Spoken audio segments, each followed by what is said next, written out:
And welcome to this evening's study session. Agendas for study sessions, including concept reviews, can be found by visiting Broomfield's website at broomfield.org. Our agenda this evening includes one special award presentation and 3 study session items. Seeing there are no concept reviews on the agenda this evening, there will not be public comment. You can watch the study session live on Channel 8 and through video streaming on broomfield.org/council meetings. For our hard of hearing residents present, we have wireless headsets available in the back of the council chambers through our AV team. Before we begin the first item on the agenda, I wanted to make sure everyone was aware that since we have out-of-state guests with us tonight to present highlights and findings on agenda item 2D, we're going to rearrange the order of this evening's agenda and hear item 2D before 2C. So for our first item, I want to introduce Tina Eichner from Our Broomfield magazine. Tina, would you please make your way to the podium and tell us a little bit about what brings you here this evening? Right. Good evening, everyone. I'm Tina Eichner. I am the owner and publisher of Our Broomfield magazine, and I am very pleased to be here again this year to present one of our favorites awards to Broomfield Recreation, the Paul Durda Recreation Center, and the Broomfield Community Center. So every year we conduct a survey of different business category types in the community, including sports and recreation. And I think it's 5 years now that Broomfield Recreation Programs have taken this top award. So as a lifelong resident, that feels really good to me. I exercise at the Paul Durda Recreation Center. It's one of my favorite spots to work out. And so I'm pleased that the team is here tonight to receive the award and appreciate you giving me a moment to present this. Also, I just wanted to note a word of thanks to Jennifer and to Julie Story, because we've recently expanded our partnership between the magazine and the city and county of Broomfield. And you'll see that reflected beginning in our April issue with expanded local content coming from the city and county. We're just thrilled about that. And thank you for your support in helping us make sure we're delivering the most important information that the community needs to receive every single month. So thank you for your partnership, and thank you to this great team from Recreation Programs.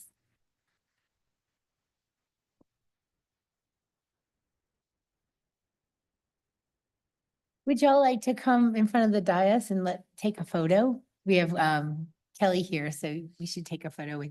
Do you want us in it or do you want us to behind it? Yeah, let's get in it.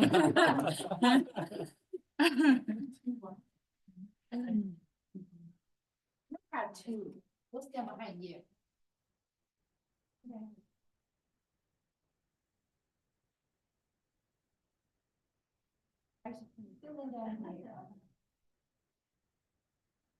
Great. All right. Ready? One.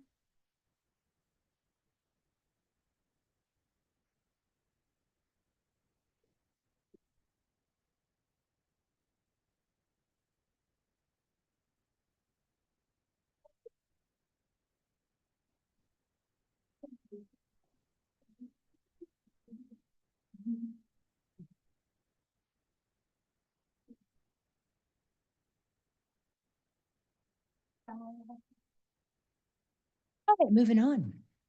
Our next item on the agenda is a discussion regarding the creation of a structure of governance committee. I'll ask Councilmember Ward to begin our discussion. Oh, thank you, Mayor. So originally, back in December of last year, I had requested council create a structure of governance committee to put together a group of 10 citizens, and it's a citizen-only committee, 2 citizens from each ward. They would be tasked with studying whether the current structure of governance we have is appropriate given our growth we've experienced and I think some of the challenges many of us, if not all of us on this council, would agree exist. However, because of some recent budgetary issues that have come to light given the reevaluation of the Lumen property, I have decided that this is something that should be pushed off because this proposal had $10,000 per fiscal year, anticipating that this would cover 2 separate fiscal years. And I think right now we have other more pressing matters to deal with. So at this time, I'm going to be quote unquote pulling this agenda item. Thank you very much, Member Ward. Does any of our council have any questions or comments? Well, I support you withdrawing that for now, so we'll just table it. Thank you. Moving on. Our next item this evening contains an economic vitality briefing and the findings of the Broomfield Interlochen Market Study. As mentioned earlier in the agenda, this item is being heard before item 2C. Council has a copy of the agenda memorandum, which I'll ask our staff to begin the discussion. Thank you, Mayor, and good evening, community and council. Robert Smith is joining us this evening to kick off this much awaited. We've been working on this for just over a year, trying to get ahead of what we anticipate, know, and foresee is a very changing topography with regards to office. And Robert Smith, our Director of Economic Vitality, is going to introduce us, walk us through a couple of slides, and then turn it over to our AECOM partners, which we're all anticipating some really interesting news after having looked at the presentation. So we appreciate you being here tonight to walk us through it. Mr. Smith. Thank you very kindly, City Manager Hoffman. Robert Smith, Economic Vitality, about my 75th day on the job. So pretty excited about being here in front of the Mayor, Mayor Pro Tem, and council members to introduce and to outroduce this particular topic in here. So if you can change it to the next slide, please, right here. As you know, financial stability is one of the council goals, along with resilience and, of course, diversification and sustaining the tax base. Very important part of that. That is key. The revenue sources, diversifying those as well. So we kicked off this US 36 West area study that includes, of course, the Flatiron Crossing area, Interlochen, Arista, a lot of the properties in between those two. And it'll be my pleasure to introduce the consultants here in just a second. I want to mention that in 2021, the City Council approved an agreement for the redevelopment and reinvestment of Flatiron Crossing. That's a major generator of sales tax here in the city and county of Broomfield, of course. And it's already paying some decent dividends on there with the introduction of Penn Industry announcing that they'll be coming to the Flatiron Crossing area into their hi-fi area. I also want to mention real quickly that economic vitality and development, that department is responsible for the attraction and strengthening and supporting of Broomfield businesses as well as current and future residents' housing needs. Two parts to economic vitality, housing and economic development. And so with that, I'll take a moment here to introduce the consultants, if that's all right with you, Mayor. Yes, and we will let them go through the study, and then I'll come back at the tail end of that for a little framing comments at the tail end. So with that, it's my entire pleasure this evening to introduce you to Mr. Chris Brewer and Ms. Sarah Murphy. Chris is the Vice President, and Sarah Murphy is an associate at AECOM Economics, and they're going to walk us through this 36 corridor report. Thank you, Mr. Smith. Good evening. Thank you, everybody, for having us tonight.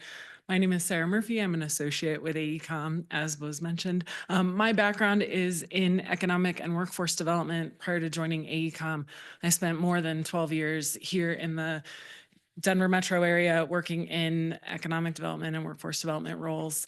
And I now reside on the East Coast, but I'm very glad to be back here and working on this project with you.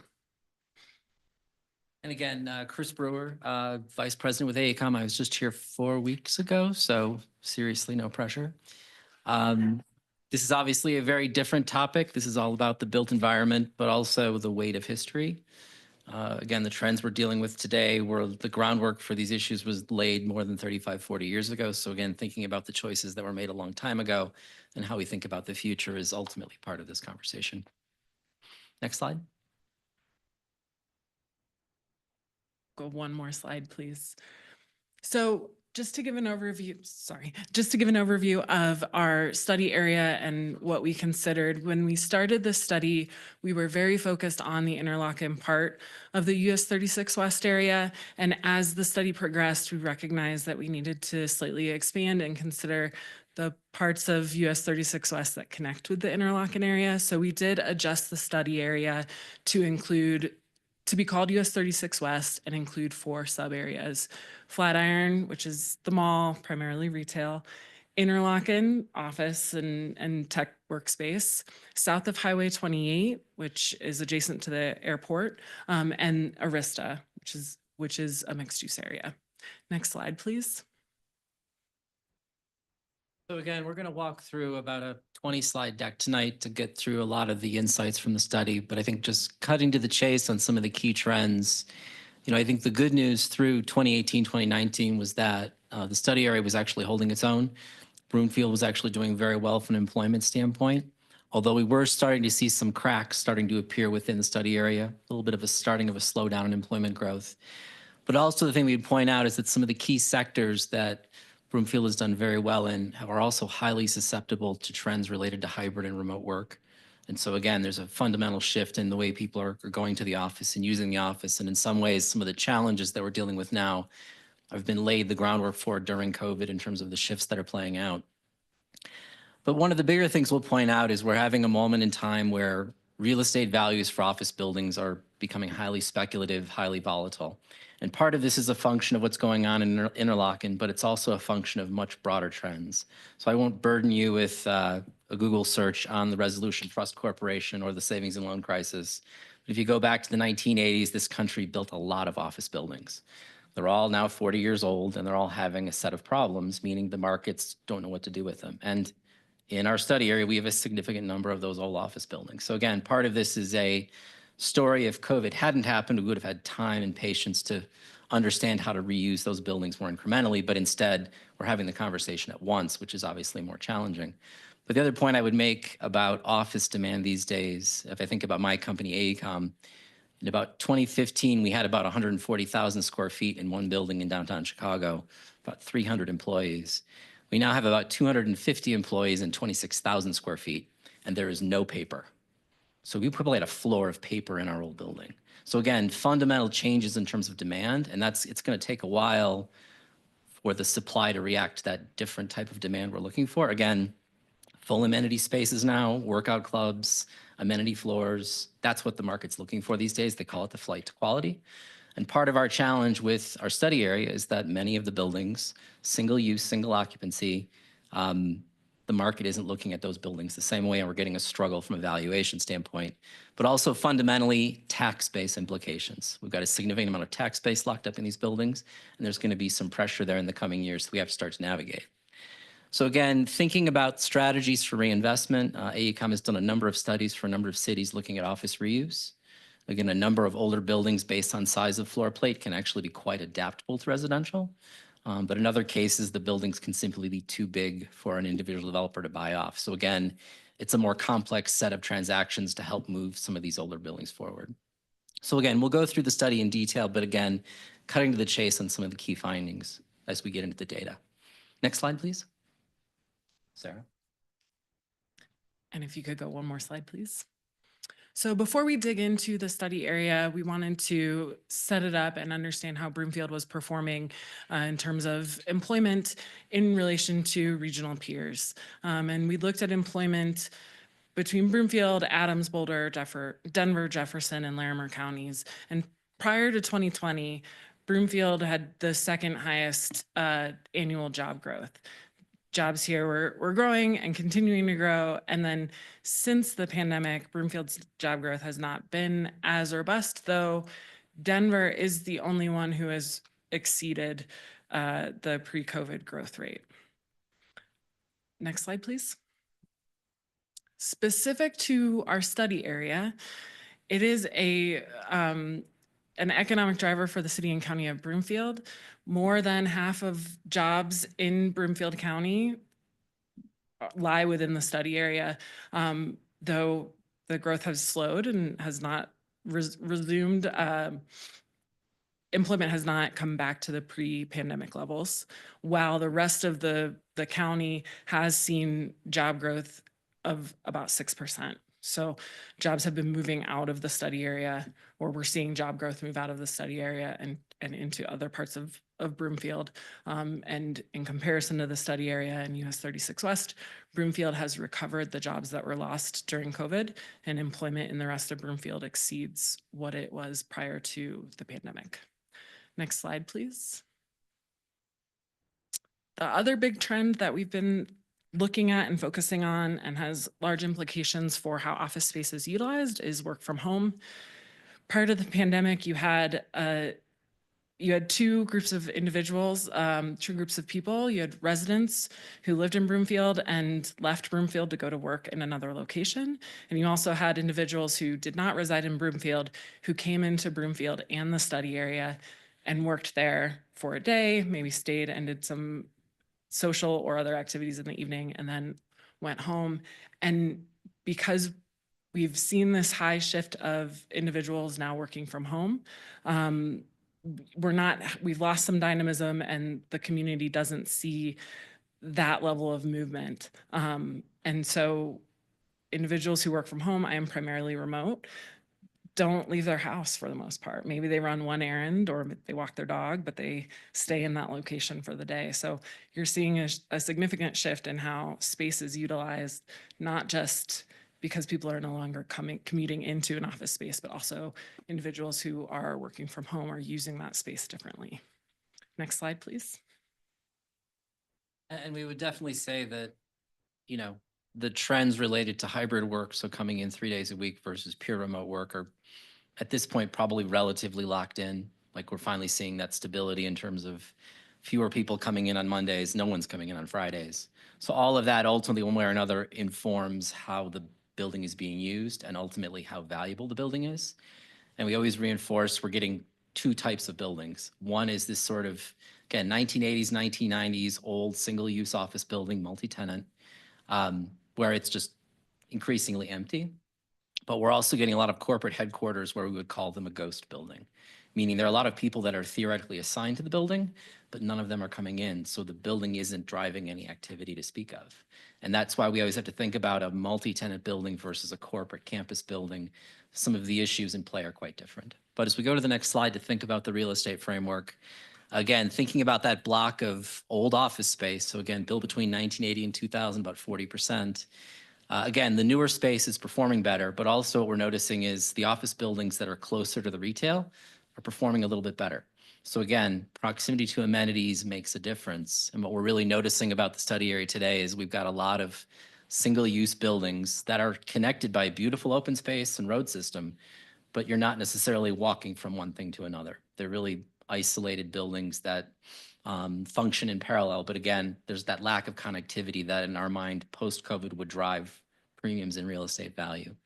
But again, thinking about the mix of activities, again, we've got the airport driving an interesting industrial component.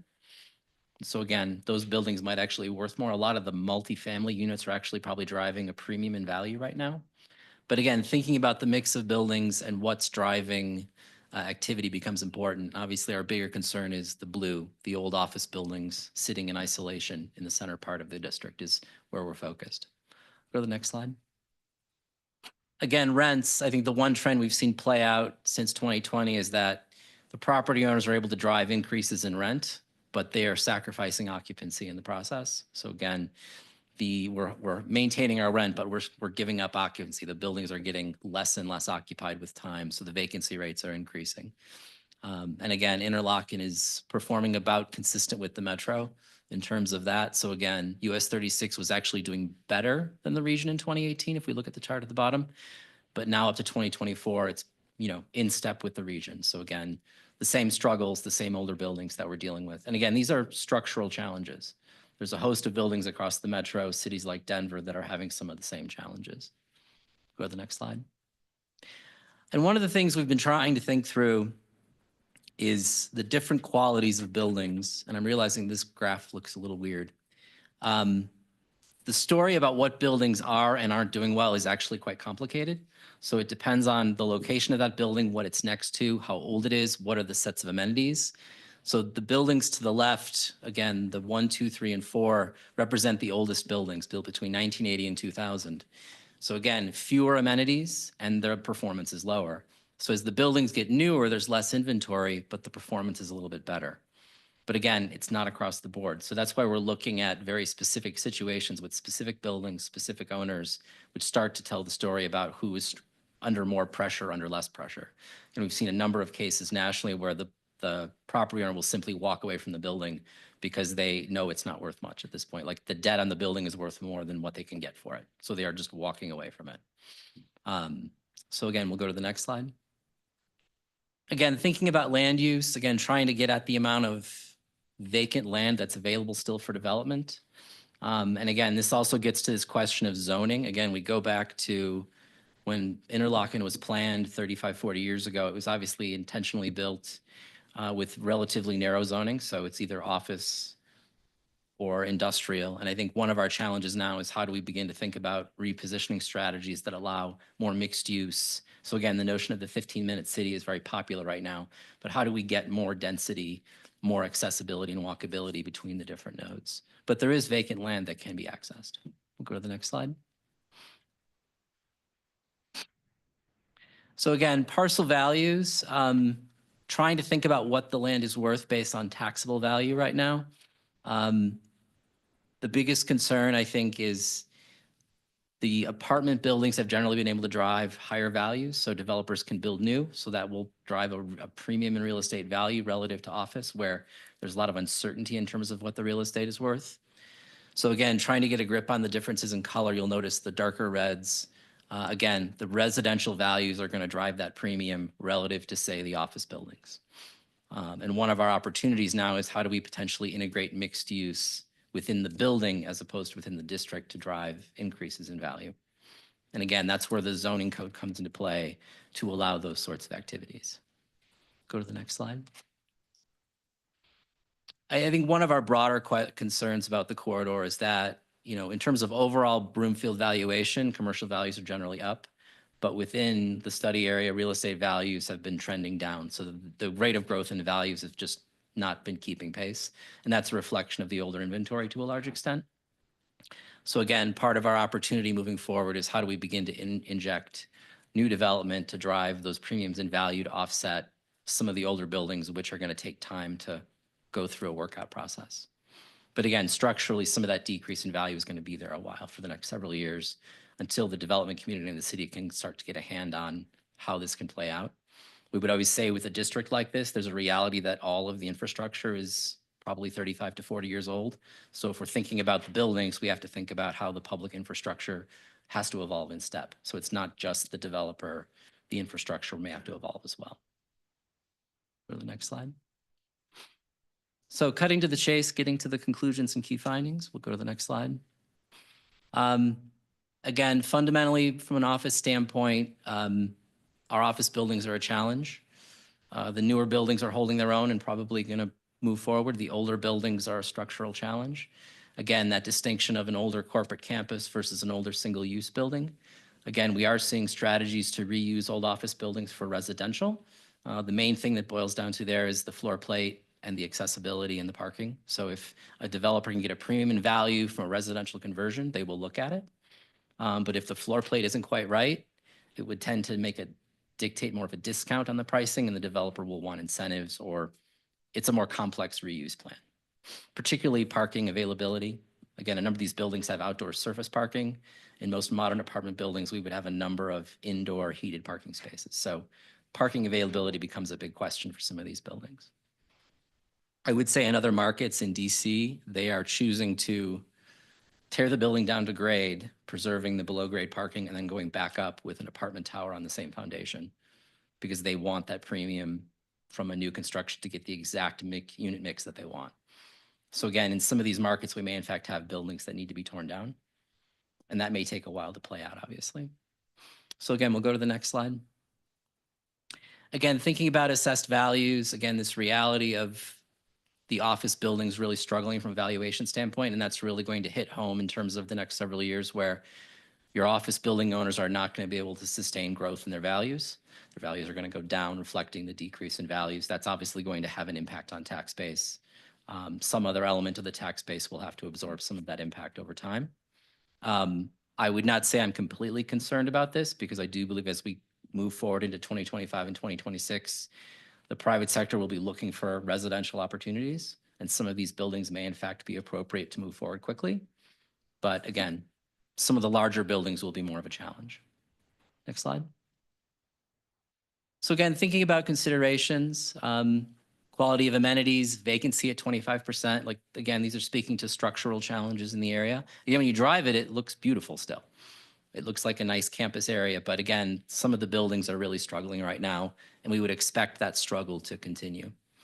Again, ownership of space has shifted, to the extent that we are shifting from long-term owners of property to more potential developers who are going to start to speculate. Paying attention to the shift in ownership becomes really important. We do know that people are seeing value in the location. So Val Resorts renovated. Again, there's a big difference in quality of space today versus even 4 or 5 years ago. AECOM for us, we're paying a premium for a better location with more amenities. We're just using 25% of the space. I mean, that's the fundamental math. I would also say that many corporations, the space decisions they've made in the last 2 years have been very short-term in their focus. So if we're thinking about the opportunities for growth in the next 2 years, I would say a number of companies probably haven't fully figured out where they're going to get the space they need 2 to 3 years from now. So that is one thing to think about. Go to the next slide. Again, market study findings, thinking about where the workers are coming from. And again, the changes in the structure of work are quite profound. There are certain types of jobs where you probably don't have to go into the office at all compared to the old days. And again, I think about things like accounting. Again, I worked with a number of our accountants for years. They're all remote now. Again, fundamental changes in which jobs can happen in the office versus fully remote. Generally, the creative type occupations tend to need to be in the office more often. So again, those dynamics come into play. And then mixed use since US 36 was developed. Again, how do we get that urban feel, the 15-minute city, the ability to actually walk and live within a reasonable proximity? The great thing about Interlochen is that there's capacity there. It won't be easy, but there is capacity. Trail systems are beautiful. Like in some ways, it's an amazing asset. So it's just a question of how do we sustain it for the next 20 to 30 years. Next slide. Again, considerations to go forward. Again, our goal tonight is not to set policy, but to have a conversation about how this could play out in the future. I think from an office standpoint, the market is likely to build new office buildings, but I would be surprised if the market would take a look at an older office building unless it could be significantly renovated to deliver the kind of amenities that the market is expecting today. So again, a number of these older office buildings, their path forward is probably pretty limited. The buildings are getting older. So again, there's a reality. Some of these buildings, we do have to make some decisions about them because their values are not going to go up without a bigger conversation. Again, different strategies in terms of flexible zoning, infrastructure conversations. Again, part of this is a public infrastructure strategy. How does the infrastructure change?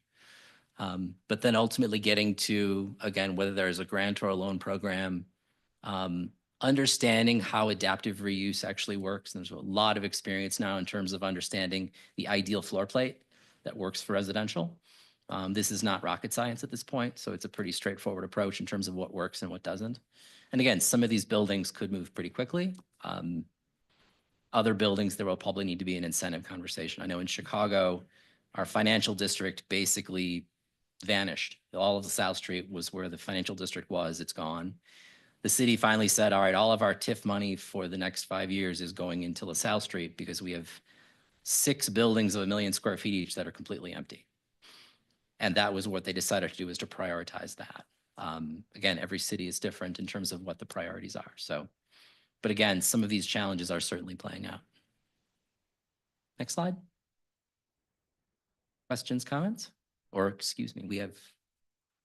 That was very enlightening. Thank you both. And Chris and Sarah, I'll be sticking around for questions and discussion afterwards and whatnot. I just wanted to do a quick outro, essentially trying to frame up what we going to do with this information that's in the report, and you know, how's that going to work? And I put together this really quick little chart in here. Economic vitality, as I mentioned to you, works on both housing and on economic development. Our goal is always to lift that local economy up. And there are forces that are working against that. There are forces that are pushing that down. Those are the red arrows there. And we just put a few up on there for the purposes of discussion. We probably all could add 3 or 4 more to that, but we can also add things to the green side. As Jeff Schreier and I and Jeff Romine talk with businesses and property owners and constituents, they often go immediately and cite these kind of forces that are pushing us down. And I'll point to some of those ones over on the left. You got that national and federal uncertainty. You've got state uncertainty with the budget issues that are coming up, and they got more identified and more quantified yesterday at the state capitol. But I also point to the left things that are the green things. Those are the things that we have agency. We can do things about. Great local development decisions. This council's been making great decisions for the past 5, 6, 8 years to get ready for that. And a lot of those have to do with the public investment and the resource deployment. I'm here to say that we can and will do a lot of things. We have agency as a local government. We have the ability to buoy up those forces that will help us move the local economy in the direction of the smiley face on the left-hand side of the chart, as opposed to having it continually pushed down towards the frowny face. I wanted to make sure that that was real clear. Some of these things we already have things that are good to be able to look at. We have mentioned the reinvestment in Flatirons Crossing, the development of Hi-Fi Village. We have pending proposals for the urban transit village. A lot of folks refer to that as the old arena. Those are coming forward there. Mixed use infill development with the village at Westview. City Council provided a small public incentive benefit for that. There's DOLA's grant support for the Harvest Hill project, which came to the council a few weeks back. Relocation and expansion of some really key businesses, or some good businesses that I really enjoy. Peak Energy, Synaptic Technologies, MMA Space. They all came to Broomfield in the last year or so. So, I mean, there's a lot of things to attract it here. I like the phrase that Teddy Roosevelt used. He said, do what you can with what you got where you are. Where we are is Broomfield, Colorado. And I think that's a great place to be. I think it's a place where good things can happen. But I'll mention to you a different kind of a quote came from my junior high football coach, Coach Roberts. He said, "Kid, keep your head on a swivel, keep your chin on a seesaw." And by that, in this metaphor, what I mean is that if your head's on a swivel, we're looking for opportunities here. We're looking for opportunities there. We're looking for opportunities everywhere in the sweep in between. And quite frankly, ladies and gentlemen, the opportunities that we're going to see in the next few years are probably not going to be the same ones that we saw in the last 5 years or the last 10 years. I don't know that we have to throw out the playbook entirely, but we do need to add some chapters of new plays in there as well. The seesaw part of that analogy is that look down and to see what's immediately in the future, the next year, the next 2 years, the next 3 years. But you also got to look upfield and see what's going on for the next 10 years, because a lot of this 10 or 20 years, because you've got to be able to say the decisions that we make today are going to affect that 20-year horizon as well. So want to be able to do both of those things. Look for the opportunities, look for the horizon, and make sure that we're putting all of those things and baking them into the pie. With that, I wanted to do the next slide here, just talk a little bit about the core areas where economic vitality is working. These are what we call the circles of focus. This is where the things that we are working on, the things that we are implementing, the strategies and tactics that we are doing, they sit in these 8 areas in there. And if you look real closely, you'll notice that 3 of those areas comport to traditional economic development. 3 of those areas comport to traditional housing sorts of things. And then there's 2 areas in between that kind of go to both. So at the 1:30 mark in there, or 2 o'clock mark, business attraction. That's the act of attracting those thriving ventures into the area. And so some of the things that have happened over the recently, you've got the Cherry Cricket, you've got Tamale Kitchen that's coming in, you've got Dutch Bros. All of those are new developments in the area, and some of the other job producers that I mentioned earlier. There at the 2:30 mark is that income aligned aligned housing. That's income all the way from 30% AMI to 120% AMI. We want to make sure that there's opportunities for housing for all of that stretch in there. At about 4 o'clock, you've got business retention and expansion. That's working with the businesses that that are here in the community. And we want to adopt a set of incremental progress. So we take a look at one more job, one more square foot occupied, one more sale, one more campaign. How do we move our businesses, the ones that are already here, forward at that? About 5 o'clock is our programs and projects. Those are a lot of things that you hear about from the housing perspective in terms of making the income aligned housing real. Workforce development and entrepreneurialism, that's getting folks into the jobs and getting folks to start businesses and those sorts of things. We work, of course, with our friends over at Workforce Development. We work with the Small Business Development Center, but lots of places in there. Our resource development and deployment, we're trying to leverage those funding opportunities. And that's for both sides of the house. That's for housing and for economic development. Marketing and communication, getting the message out that economic potential is here in Broomfield. And then that last one is the housing associated with housing. That's the preservation and rehabilitation. That's sustaining housing futures, making sure that we have affordable and attainable housing going into the next couple of decades on there. So I just want to do all of that framework to kind of set the stage for the future discussion. What this report does, what this information does for us is it provides an information for the discussions that we will have as a community in the weeks and months ahead in terms of how are we going to implement the strategies that are going to get us from where we're at to where we want to be in the short run and the long run. And with that, I will close down and wrap up the staff and consultants presentation. We'd be happy to entertain any questions that the council may have.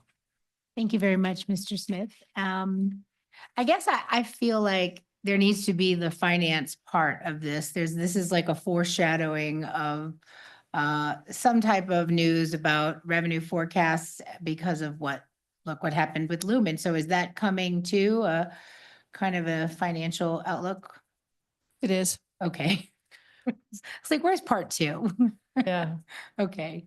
it sure is. It's coming in April. Okay. We don't have enough information to give to council yet. And then, of course, April will have very, very preliminary information. And then obviously, as we move through the year, that information becomes more solid. But we will have at least the impacts from the state budget, probably 80% of what we're anticipating. Property tax and revenue won't have that solid sense yet, but at least 30 to 40% of that. This is a little more than foreshadowing. This is going to be with us and should be impacting all of our decisions. This should be the filter through which we make any future decisions for at least 36 months. It's certainly influencing any budget decisions that staff is having regarding FTEs and scrubbing within the existing budget as well, that council will begin to see as we roll out the 2026 preliminaries. Looking forward for more to come. Thank you, Manager Hoffman. I'll go to my council colleagues first for questions. Sorry, I had that burning question. Any questions from council? Councilmember Delgadillo. Great, thank you, Mayor. So a few questions. What would reinvestment look like for those buildings? I know grants were vaguely alluded to. And then just to be super clear, who owns those buildings? Are these all private market things? Do we have any stake in any of this? We provided a full inventory of all parcels in terms of who the owners are. It's a diverse mix of ownership groups, some in-state, some out of state, some REITs, some developers who are probably speculating. I think the thing you begin to realize when you look at the buildings and overlay them with the owners, it's a complex story. Some of the buildings are doing okay, but there's a specific subset of older buildings where, again, we have a couple of situations where the building owner may have built the building, again, a long time ago, so it's owned free and clear. So they might not have the pressure to sell in some cases. So that's where I think part of our story here is to understand each of the buildings and what's going on to better prepare us for how the future may play out. It's a lot of different places. And then what could reinvestment look like? So the strategies that we've seen play out in similar markets relate to the ability to unlock vacant land. So underused sites, but also sites that in the master plan 30 years ago were supposed to be kept open, but in the current world, maybe we could do very selective infill, again, to give people a reason to go down the trail, to walk to a cafe, to go to a restaurant, to go to an office location. Like right now, the system doesn't really encourage that type of activity. So again, if we think about a 15-minute city, you could achieve a lot within that framework, but you would have to revisit probably the master plan. You would also probably have to think about the existing infrastructure, and I'd suspect from a public infrastructure standpoint, changes would have to be made in order to make that happen. But I think that's how a lot of developers look at these projects. They think about reusing surface parking lots. There's lots of opportunities, both vacant land that's platted for development, but also underutilized land. So there's no shortage of opportunities. Okay. Yeah, those sound really promising. I was thinking that there was a worse answer, so that's a much happier answer than I was thinking of. So thank you for that. And then when it comes to zoning changes, those were alluded to as a potential solution.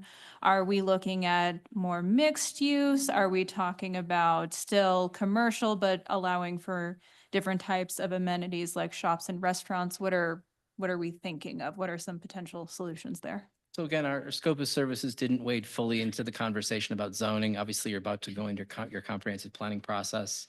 I think in general, we would say that the most vibrant districts that weathered COVID the best were truly mixed use in nature, so mixed use within the building.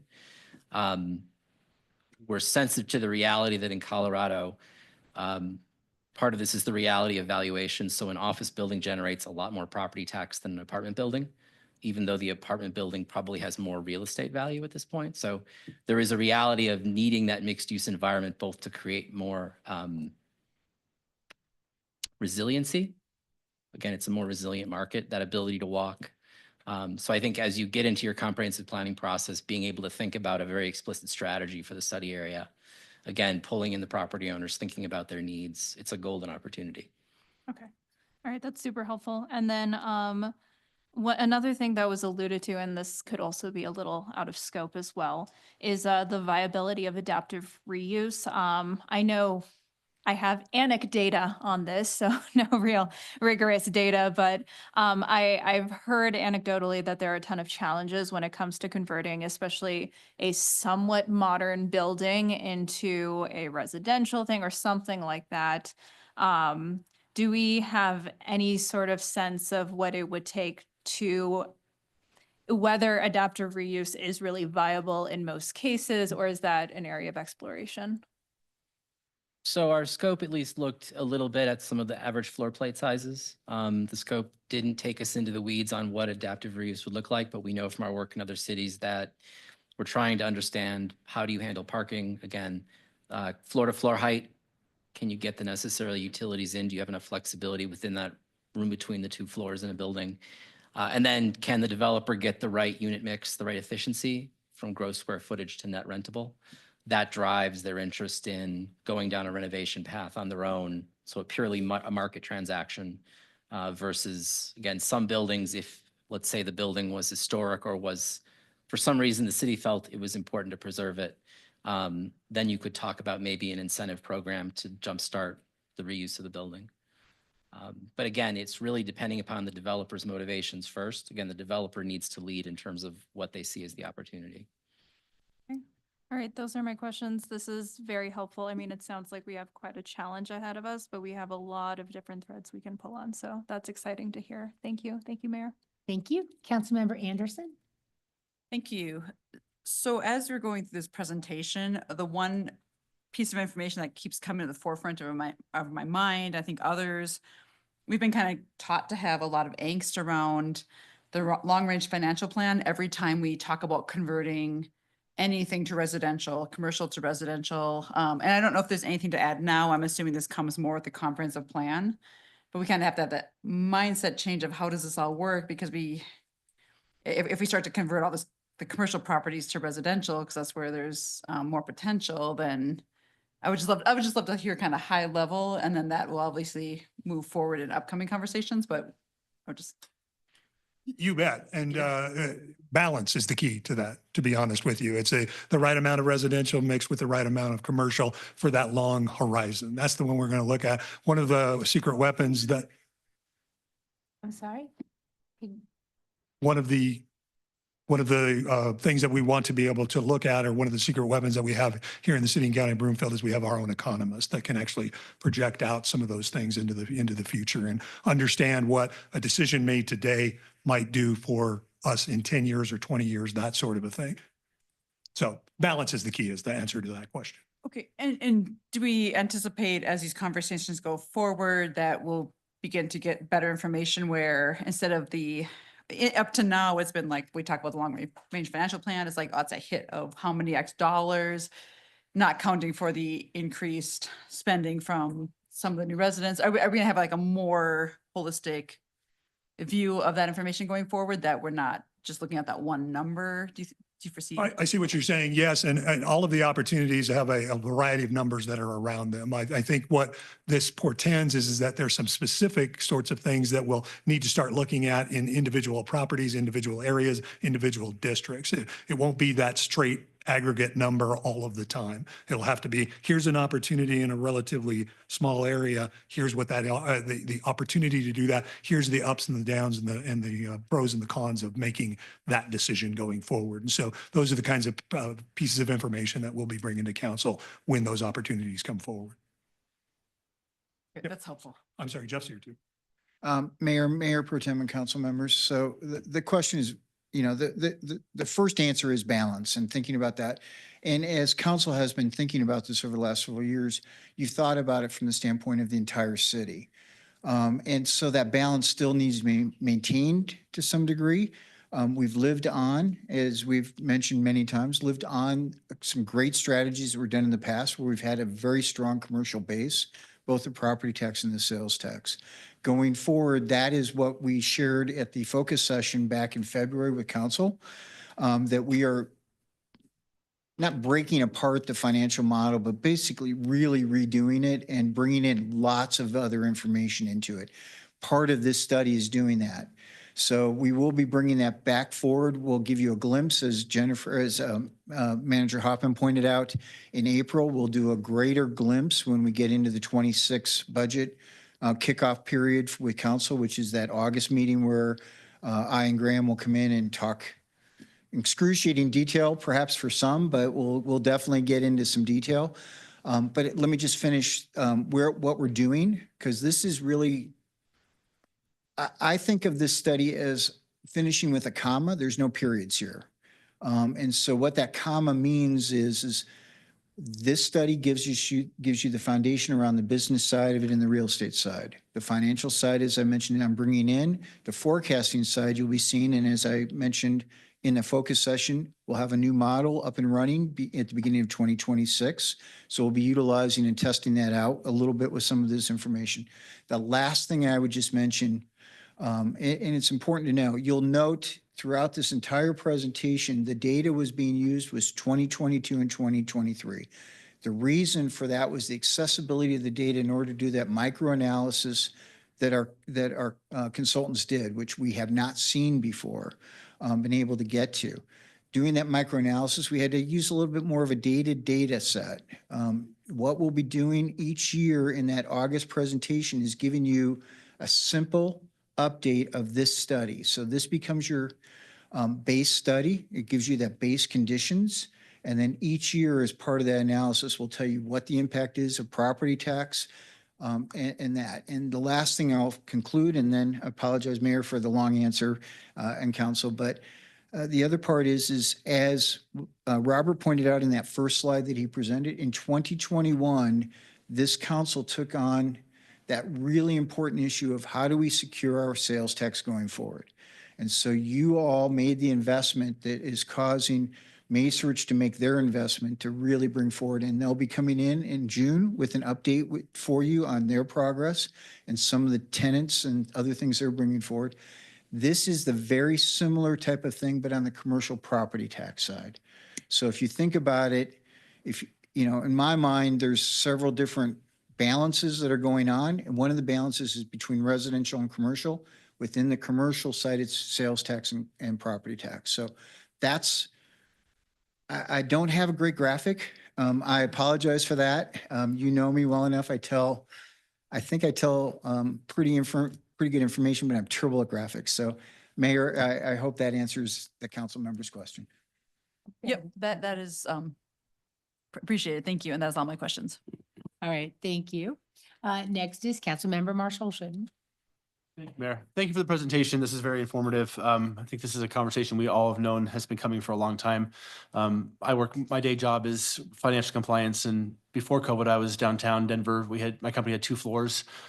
Since COVID, I've been in the office twice since COVID started. So the office space has obviously sounds like it's starting to level out, and that's good.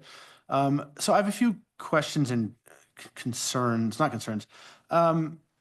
First of all, do we know the number of percentage of buildings that aren't prime to be reused? You mentioned that some of them are more modern and some of them are older. How many of those are the older ones that? So if we could go to the slide, but there is a breakdown by building based on the year of construction. Again, we can't predict with precision what each property owner will do. Again, we would say as part of any business retention or outreach strategy, you would seek to understand the building owner's needs.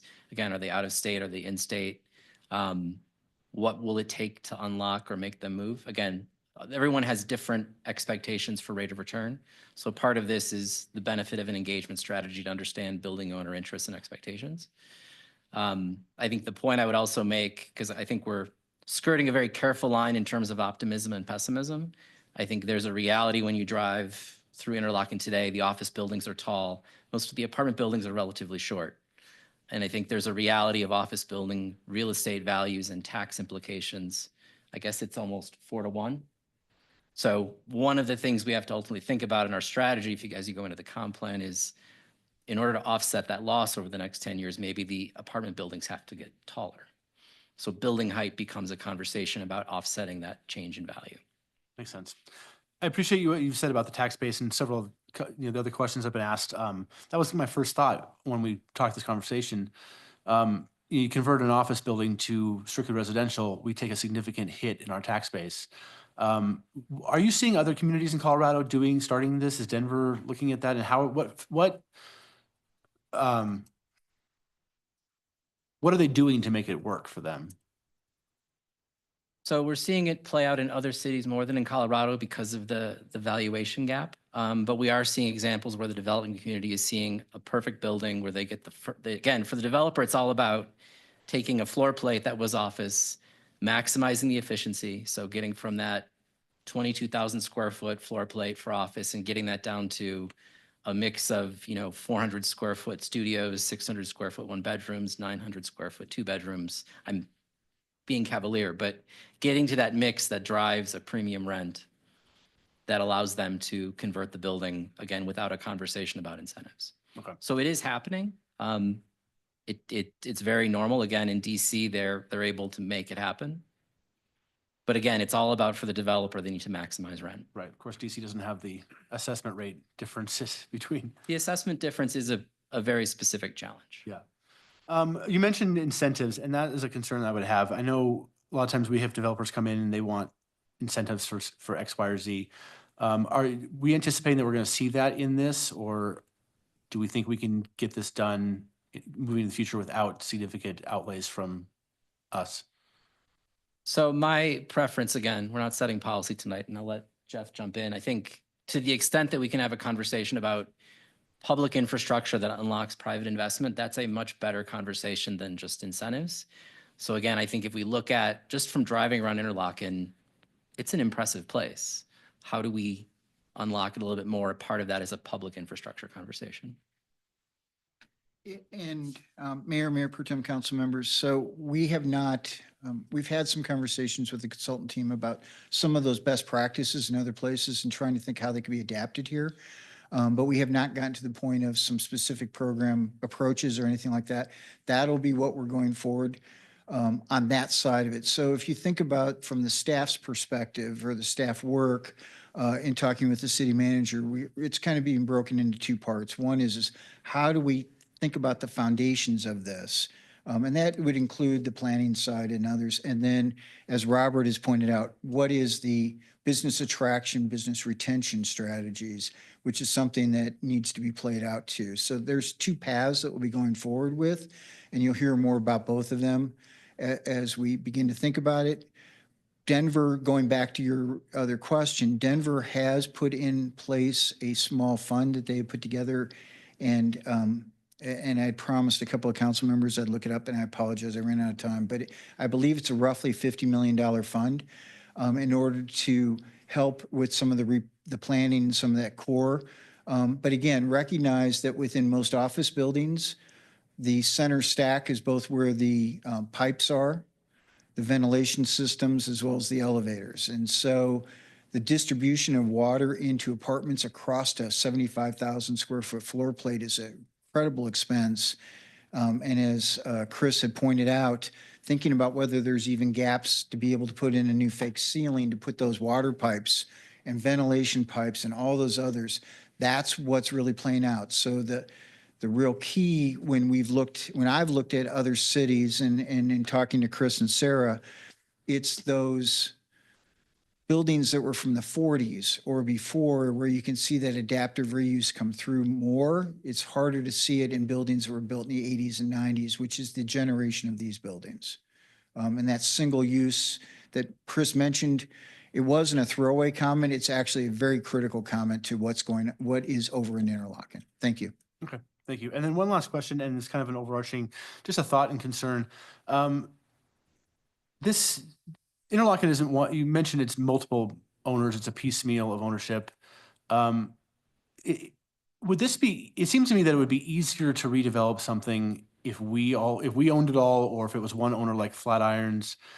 My thought and concern is that when things start coming forward, it's going to be piecemeal, based on ownership, development, that kind of thing. And I guess what is the plan to make sure that it's an overarching plan, vision? You kind of get what I mean. Not so that's not like, one development here and one development here, but it's a cohesive development going forward.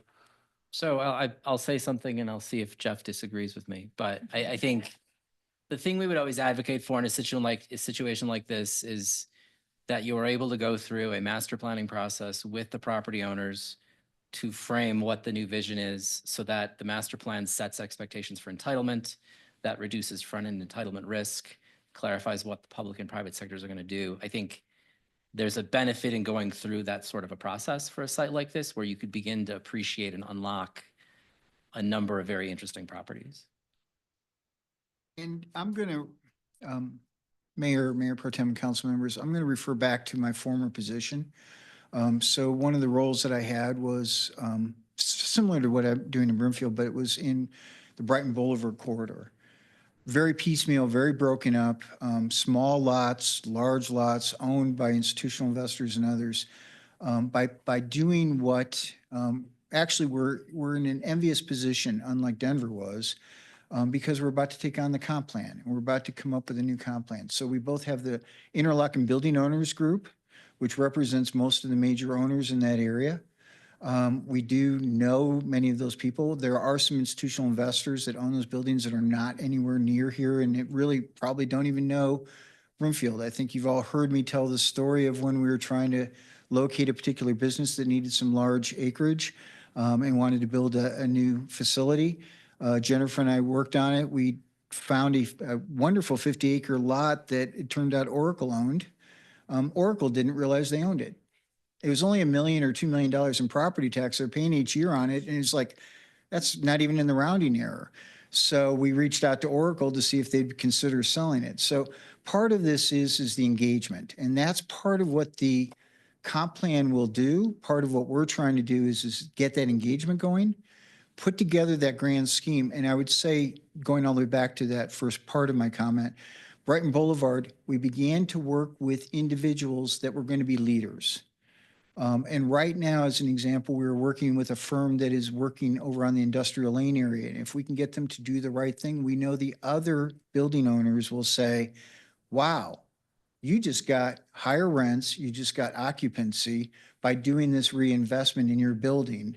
I want to do the same thing because I'd like to make more money too. So you can work toward that profit motive, that return motive, by going piecemeal. Sometimes it's actually easier and more affordable. And we are literally in engagement. Jennifer's part of this conversation with Robert also on a particular building over there that has come forward, and they're under construction now. It's a great project. And that's the way I think we'll be able to do it in Interlochen.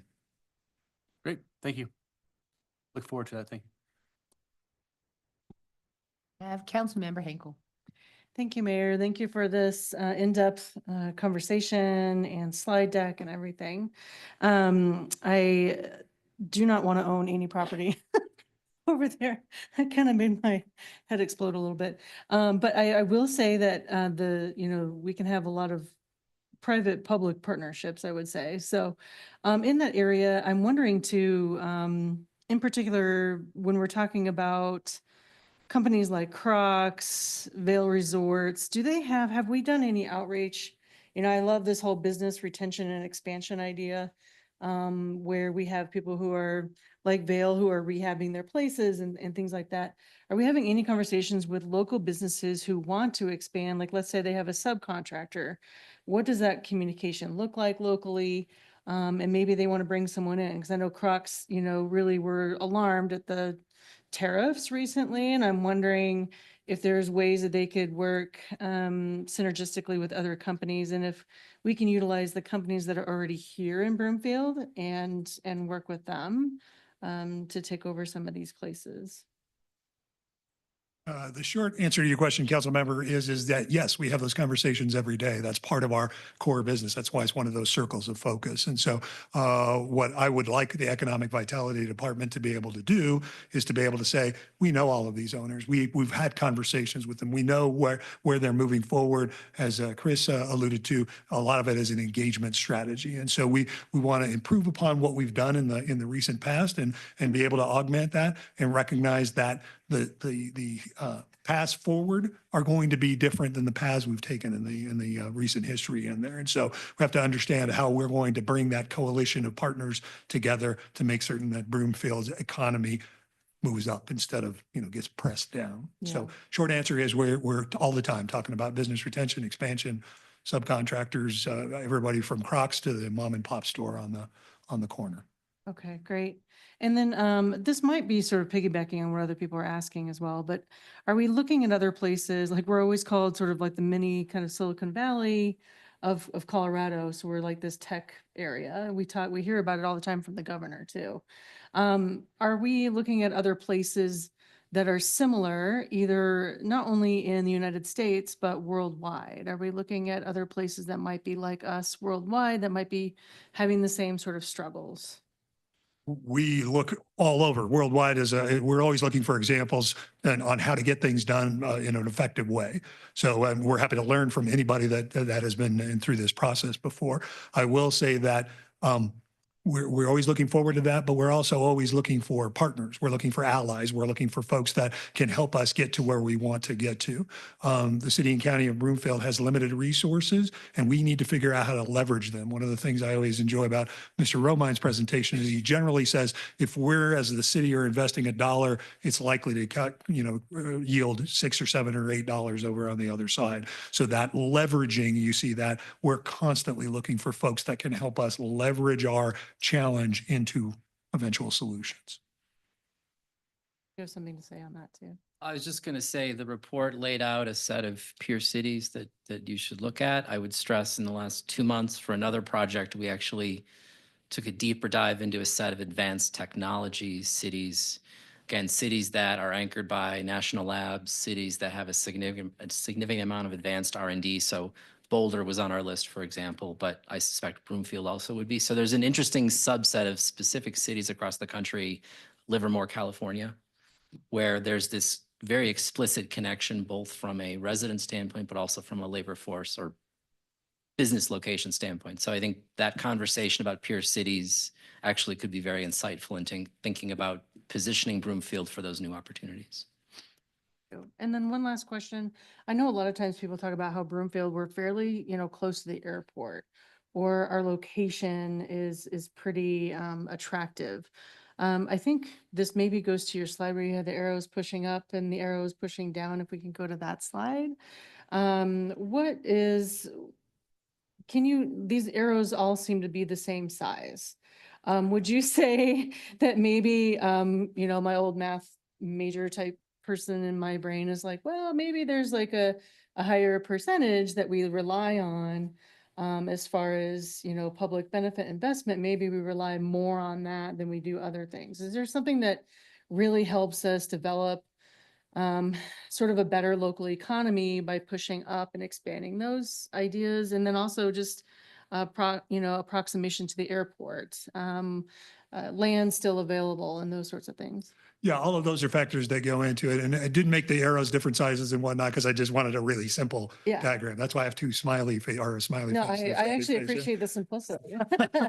So the general notion there is that we can do things that help buoy up the economy, and the strength of those or the value of those is dependent upon circumstances and those sorts of things. When you mention the airport, I assume you're talking about Rocky Mountain Metropolitan Airport. Also DIA. DIA, yes, we have the proximity to both of those assets, and those have different values. Rocky Mountain Metropolitan Airport, excuse me, is a tremendous asset for the whole of the area. So we really want to be able to protect that investment moving forward. So how does that relate with the ability to do residential and those sorts of things?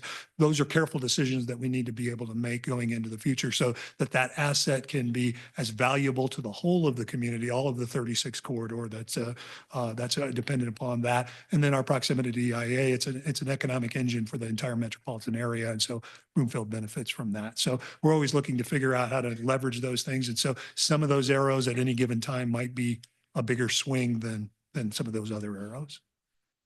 Oh, sorry.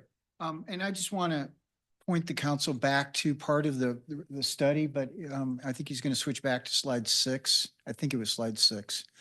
And to your question, oh, no, a couple more, sorry. Go forward and I'll tell you when, sorry. Right there. One more. Oh, no, this is the right one. So if you'll notice in this, both in the study, what our consultants did, just as a reminder to council, and that businesses all have different things that they're looking for. So different sectors. And what Broomfield has been actually amazing at is the major sectors that the state has been looking at and everybody else in the country now says are the top sectors of growth.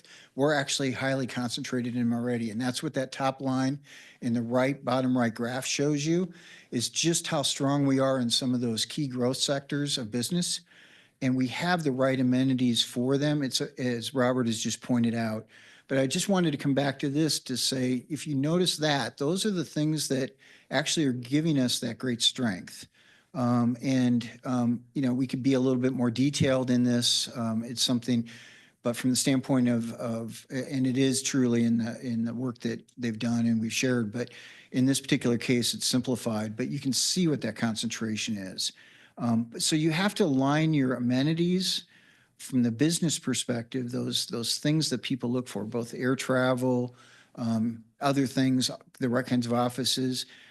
As many, over the years, as I've talked to business executives in my work here, they oftentimes point out the open space is such a great amenity. Almost everyone talks about the productivity of the nearby labor force and Broomfield's labor force. So I just want to come back to this because that's the target. And that's what we need to be paying attention to too. So it's if you're a good business, you're thinking about your customers. These are our customers. Yeah, I appreciate that. And I really, if you look at that graph too on the top, just how other cities and county, or I guess they're all counties, how they might actually lean more towards one area. And we're actually pretty diverse across all of them. And that's how you kind of want your investment portfolio to look like, right? You don't want to put all your investments in one thing.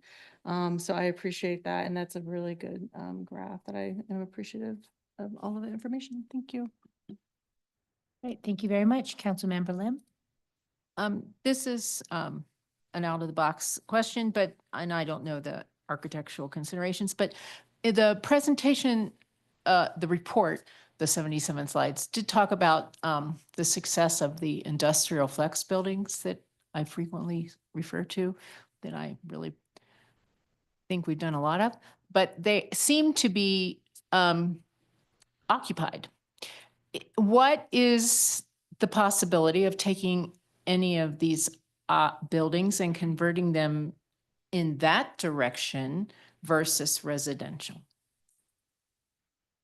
So part of this, I think, if you're the developer, putting the developer's hat on, from a real estate value standpoint, if they can build a multifamily apartment building, that's probably going to be the highest value from an investment standpoint. However, if you are a company that makes widgets, biomedical manufacturing, you're going to buy the land and you're going to have a processing plant for the next 10 years, you might actually be willing to pay a premium relative to that developer because your business decision has nothing to do with the land. You want to build your manufacturing plant. So I think there could be a set of sites that could be very appropriate for advanced manufacturing uses where there could be a relative premium in terms of land value. Obviously, from a tax-based standpoint, those industrial uses would generate personal property tax as well. So again, trying to understand how the zoning code would allow or enable some of that flex or advanced manufacturing activity could be something that could play out in the comp plan.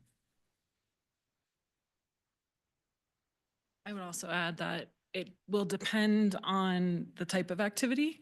Later, when we think about modern manufacturing, advanced manufacturing, there are processes now that can use a slightly modified office building because they don't require the type of equipment that would stress an office floor load rating. So we have modern manufacturing processes, light industrial is very typically the term used, that could utilize a remodeled office building because they don't require heavy equipment that would strain the loads.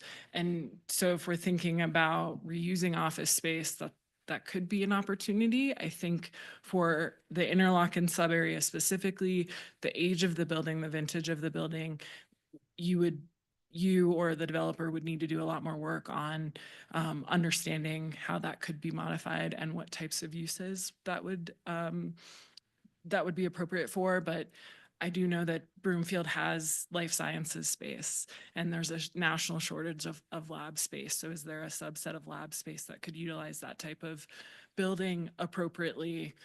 That could be a conversation to explore in the future. Okay, thanks.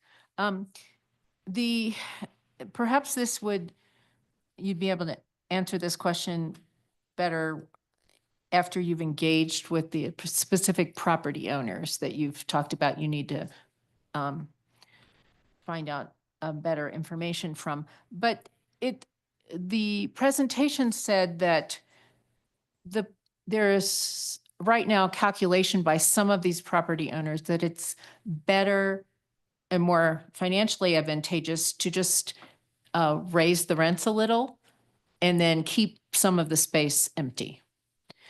I would like to think the market, of course, we would like to think the market is going to force occupancy at some point rather than the city provide incentives. We don't want to do that unless we have to.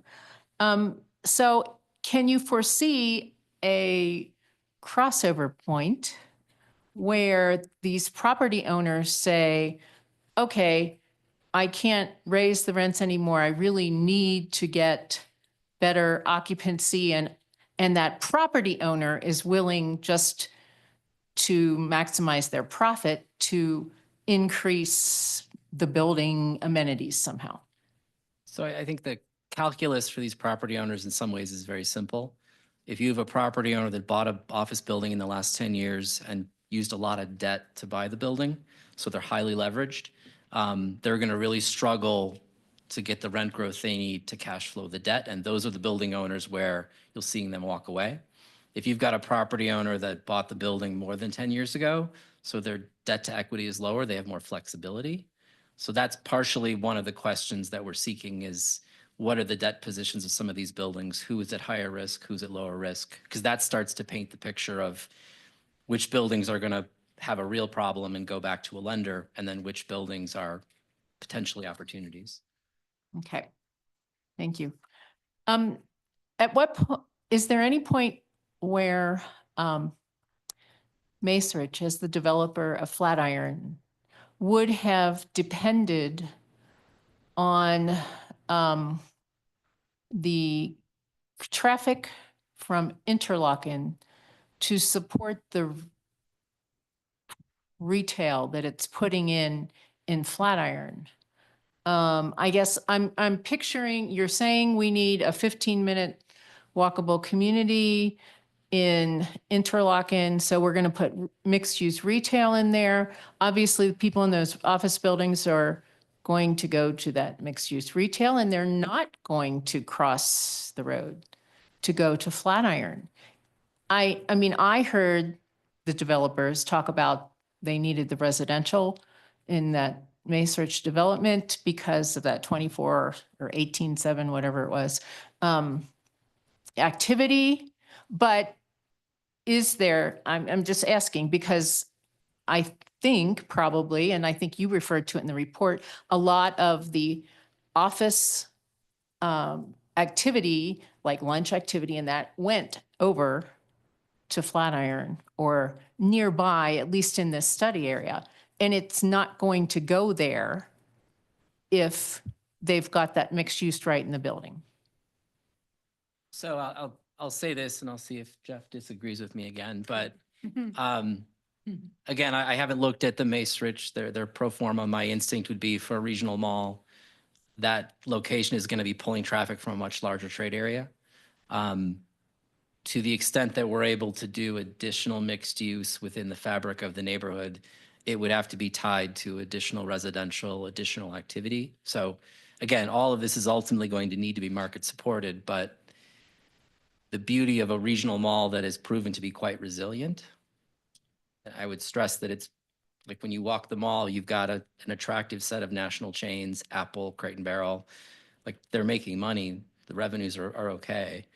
It's telling me the location has a certain viability as a regional destination. That means people are coming here from beyond the city of Broomfield. So what that then tells me is, as we start to think about strategies for leveraging the larger study area, we want to think about where can we do mixed use. So there would be supporting retail in many of those situations, but there could also be supporting office. Again, modern office, full amenity office, as well as residential.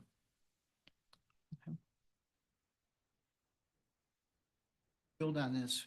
One of the reasons why Pinterest, when they first reached out to the city and thought about this location, there's the strength of that business, or their business is actually coming from some of the nearby office. So they look to office parties and other things. So that's a perfect example of the synergy that can exist. We shared this report, and as part of Sarah and Chris's work, they reached over to Macerich and the folks to talk about how this fits together also. Part of the reason, as Sarah pointed out when she showed you the map, it did start as an Interlochen study, but it really was, you can't think about this area without thinking about how they all fit together. So I think you're absolutely right. Like anything, some competition can cause the shifting of patterns. But as the U.S. Senator for Colorado, back when he was mayor and I used to work for him, used to say, more restaurants being near restaurants actually increases the activity of all the restaurants. And so he never felt fear as a restaurant owner. And I think that's true for a lot of businesses. As I've mentioned before, grocery stores oftentimes locate literally across the street from each other because they see that then the shoppers, whether they be daytime or nighttime oriented shoppers, are all coming to that area because they see the level of activity. So as we go forward, both from the comp plan as well as the work that Robert will be doing and I'll be doing in different elements, the three elements, we'll be thinking about how we fit these things together, not how do we think of them separately. And that's the difference, honestly, with this report, as one of the bullet points pointed out was, this is a mixed use area. If you consider it over 5 miles or 3 miles, you've got a heavy residential area with an office area with a retail area. What we're seeing in this modern age is those areas, the residential needs offices and businesses. The business areas need residential. So it becomes much more of a really Collaborative mixed use is what we're probably going to be seeing going forward and to be successful going into the next 20 years or 30. I oftentimes think about the conversations Ann and I've had over the years. And that's really what it's been about, is how do we make effective mixed use? Not just the label of mixed use. Then I have one more comment question for the future. When I was at the NLC conference and went to a housing session, the question that was raised, first of all, was, or the point that was made, first of all, is that businesses want to know if there is affordable housing in the area before they move in. So I guess I'd like in the future some reflection on that in relation to the type of companies that we see possibly coming into the Interlochen area. And like I said, that can wait in the big pictures coming forward. I guess the easiest response would simply be we're at a point in the economy where we're obviously coming, well, I thought it would have been calmer than it turned out to be, but there's a significant motivation to get housing built. We know categorically that the corporate community is struggling with, again, an array of issues, but one of them is, as I think about where to expand, where will their employees live? And we've heard stories nationally of just the constraints on housing limiting economic opportunities. Now, I would say in a place like Broomfield where there is active residential construction, I'd probably be slightly less concerned about that. But based on the type of company, so again, if we're talking about a manufacturing activity, an advanced manufacturing activity versus, say, a corporate activity, there's probably a more important conversation about access to workforce housing. And again, that could be something that the comp plan might take up in terms of how you look at a place like Interlochen and how it might fit into a strategy like that. But the comp plan could be an appropriate mechanism for that. Thank you. Great, thank you very much. Councilmember Nguyen. Thank you, Mayor. My question is pretty simple. You know, we have the pros. We know why this area needs to be developed and how it could be developed. I guess my question is pretty simple, is, you know, there's always the saying of, what if we do nothing? What if we don't make any development? What if we just sit back and let the market do the market things? What would happen if the community, developers, if the city council doesn't do anything with this area? So I think the challenge is doing nothing won't be easy to do. Because what will happen is developers will start looking at sites and buildings, and then they will walk to Jeff's office or to someone's office and go, okay, I need, the sewer pipe has to change, or the water pipe has to change, or the parking has to change. And you're at the table at that moment. And that's where we would say, you're better off knowing in advance how you might be at the table so you can be prepared for it. Because they will ask either way, and then at least you can have an informed set of decisions around public policy, around public infrastructure. I think that's a great way of describing the situation, is that we want to see the table. So that kind of follows with my next question is there an appetite right now for existing office spaces? I mean, right now we are all aware that a lot of the current culture is towards not going back to the office. It's hybrid models. And like a previous council member mentioned, this area used to be highly developed, highly desirable. Is there an appetite for folks to come back?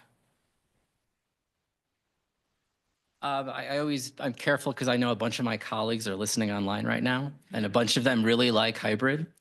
But I would say nationally, there's this emerging body of research that is pointing out that the younger hybrid worker is beginning to potentially appreciate how their career is being influenced by the hybrid decision, whether it's a different set of outcomes, a different set of connections. There was an interesting piece that talked about the influence of the water cooler and the chit chat around the water cooler, and how you're more likely to meet a random person and have a random conversation that might yield to a new friendship because of the fact that you met at the office. So there's that intangible aspect of going to the office that we all knew if we grew up with it, that a lot of people haven't had yet. So I think the story on hybrid is still yet to play out fully. And Yeah, that's no. why I think we will always need office space. I appreciate that. And, I do believe that we should, ideally get folks interested back in this amazing real space because it is a quality space. It's such a beautiful view. And I hope that, I appreciate the answers. So thank you. Those are my questions, Mayor. All right, thank you.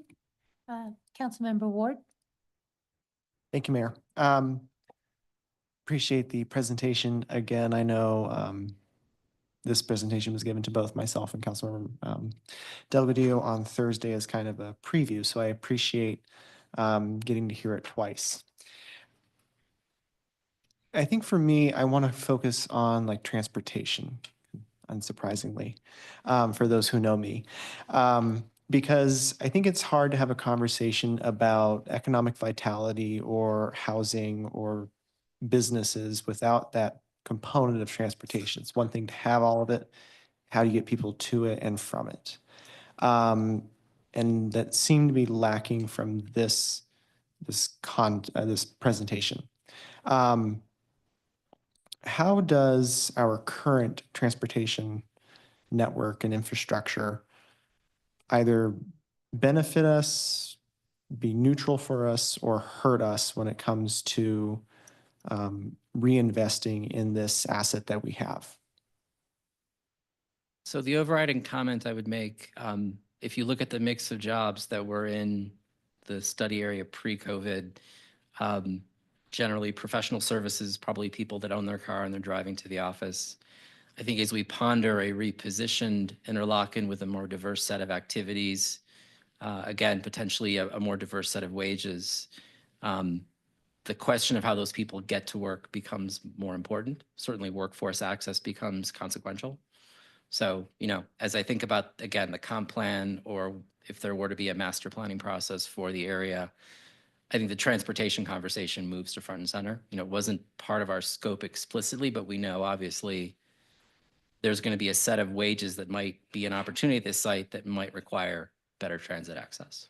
But that could also be better bike access. Again, we have this amazing trail system. How do we use it? Yes.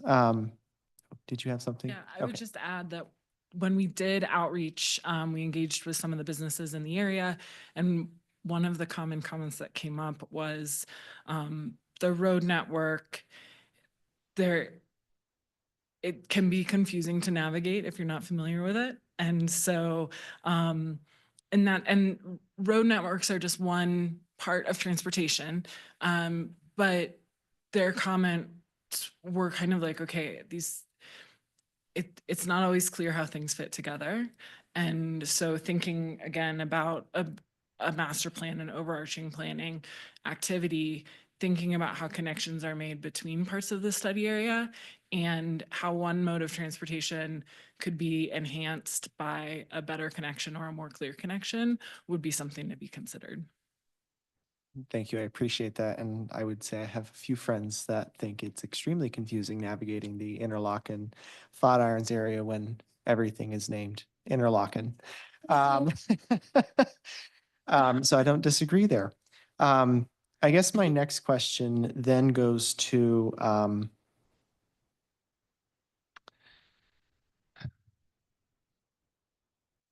of piggybacking off of some other council members' questions about housing. Obviously, there's a lot of apartments in Interlochen and Flatirons area and Arista. I mean, my ward, for example, which is pretty much this entire study area for the most part, has, I think, about 23 apartment complexes. I have roughly a 4-to-1 home renter to homeowner ratio. When businesses are looking to either relocate here or continue expanding here, are they looking for not just, affordable and market rate, but are they looking for also a diversified housing from owner versus rental? For the most part, businesses that are looking there with a workforce, they're looking towards a variety or the ability to move throughout the entire spectrum of home ownership. One of the elements that traditionally has happened in Colorado is that that equity building product is not in the market as strong as it could be. Most people simplify that down to condo development and do we have enough condos so that folks can get into those areas? Those are things that are of concern to businesses because they know that they have a wide variety of employees at a wide variety of wages. These are the large employers, of course. And so they want to make certain that there's a wide variety in the environment. Now, they tend to look at the environment a lot bigger than just the study area because they know that they can get back and forth. And so if you can find the housing opportunity that you want, 10, a mile down the road or 2 miles down the road or 3 miles down the road, that's helpful. But generally speaking, they want to make certain that there's a spectrum of opportunity for all of their staff to be able to work with. So as they're looking at that, they want that wide variety. Okay, thank you. I don't think I have any other questions for the time being, but I will pontificate a little bit. I think the asset that is the Interlochen, Arista, and Flatirons area for the city and county of Broomfield,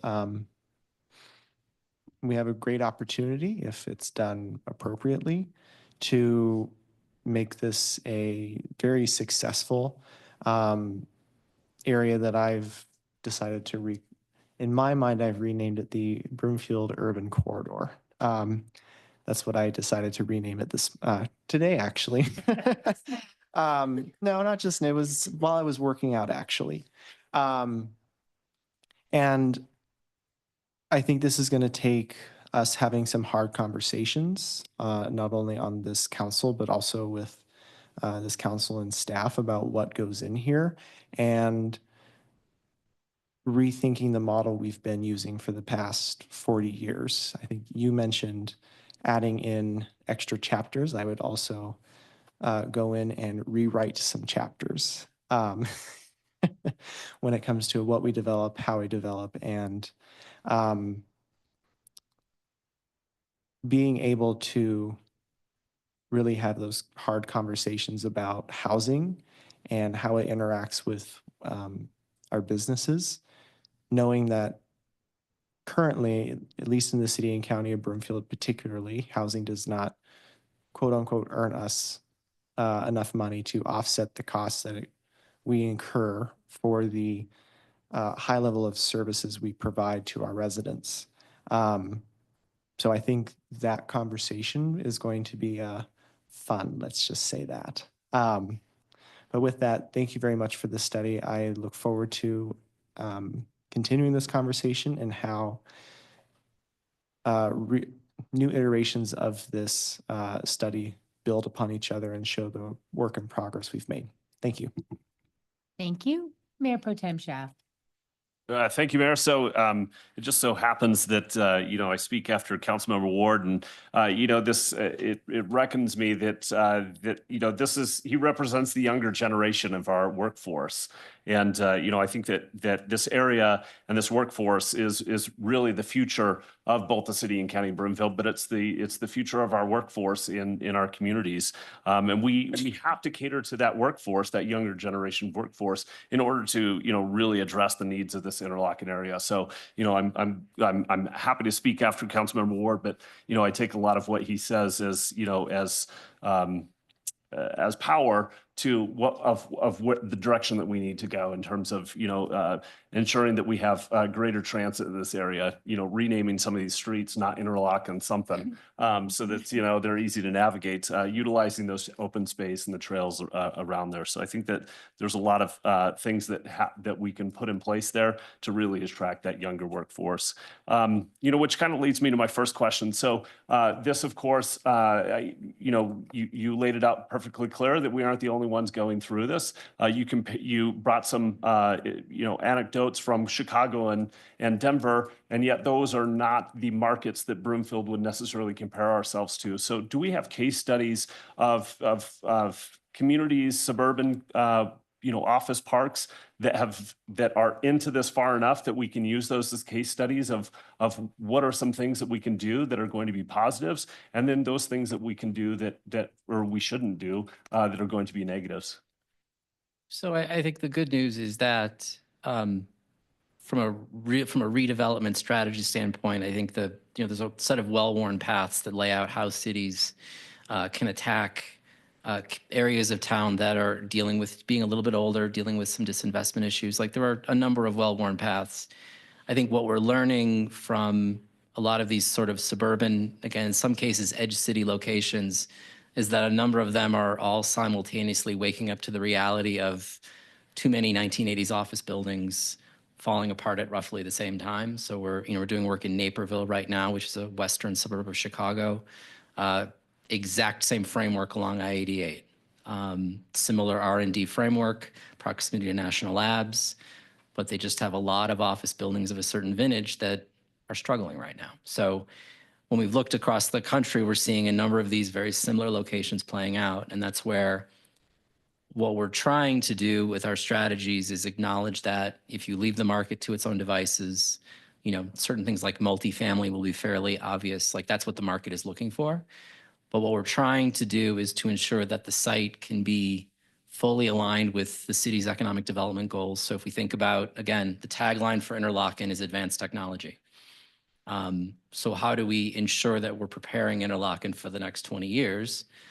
Well, in my mind, that means we have to think about, again, to me, it would be some sort of master planning process, charrette process to build consensus with property owners, infrastructure providers to see what are the strategies and pathways to get that unlocked. What we're trying to do is to limit the amount of random decisions that get made so that we have an integrated outcome. Now, again, we're not picking winners and losers, very clear about that. But if the city ultimately has to provide infrastructure, you need to be at the table and influencing, because there's a cost to that. Like there's a cost either way. So we want to be intentional would be the way to think about it. Excellent, thank you. So you had talked about residential conversions, but in Broomfield, there's a number of small businesses that would like to have for sale products. How successful are for sale commercial condos, and are there places where these are being redeveloped? These office buildings are being redeveloped into for sale commercial condos. So there are some examples in New York, LA, where there's some conversion for live work. Again, it's more a function of the unique nature of the building and the developer with the right vision. I think the reality with some of our larger buildings, and if you're talking about a floor plate that's 40, 50, 60,000 square feet, it's much more challenging from a reuse standpoint. It's just a little bit too big. But again, I think it depends on the building and the developer motivated to take it on. And that's really where I think an engagement process can help clarify buildings and opportunities, who's willing to sell at what price, who's willing to participate. You can start to learn more about what the real interests are. Okay. And I appreciate the points of putting together some roundtables or charrettes to with the business owners and really ensuring that the city and county of Broomfield is at the table. I wonder if there's a piece before that. Is it possible, or it is possible that that government policies, regulations could present barriers to that redevelopment? That I wonder if there are some things that we can get in front of for the preparing for the revitalization. Is it possible that our city and county staff is putting together some type of multi-department study group to look at what strategies, policies, regulations could hamper that revitalization of this study area? Yes, and part of those conversations started 2.5 years ago when we're looking at any code changes, as well as the shifting prioritization of what it means to have LEED certified buildings or high recycle rates. All of those, additional policies, I don't want to say hinder development, but certainly you need to take that into account when you're talking about pretty significant redevelopment and what that means from not only from a cost perspective, but from a long-term building perspective. So the comp plan, really, I know we continue to fall back on that. It's not the end all be all. It's just like internally our ERP is not going to be the solver of all issues. But it certainly puts staff and the community and council in a different mindset, which is a what if mindset. How come, do we, should we, under what circumstances? And do we have the latitude and luxury from a financial perspective when you're looking at such a large footprint to be able to implement those types of policy decisions as we move forward? Okay, all right. Thank you. And thank you all for the presentation. Thanks, Mayor. Of course, thank you. Any other council member questions or comments? Well, I truly appreciate the discussion and the insights and look forward to the next conversations. Thank you all so much. That concludes the agenda. Oh, no, sorry, I skipped. Sorry, zoning folks. Just kidding. Our final item this evening is a discussion regarding medium to high density residential code updates. Council has a copy of the agenda memorandum, which I'll ask our staff to begin the discussion. We'd all lose our bets for the speed council meeting tonight if we were out before 8 o'clock. I can go really fast. Ms. Dono, introduce us to this item and actually a really good segue into to this conversation. Principal Planner, medium to high density residential code updates. Good evening, Mayor Pro Tem, and Council. The study session tonight is to discuss potential updates to the Broomfield Municipal Code in relation to medium to high density residential development.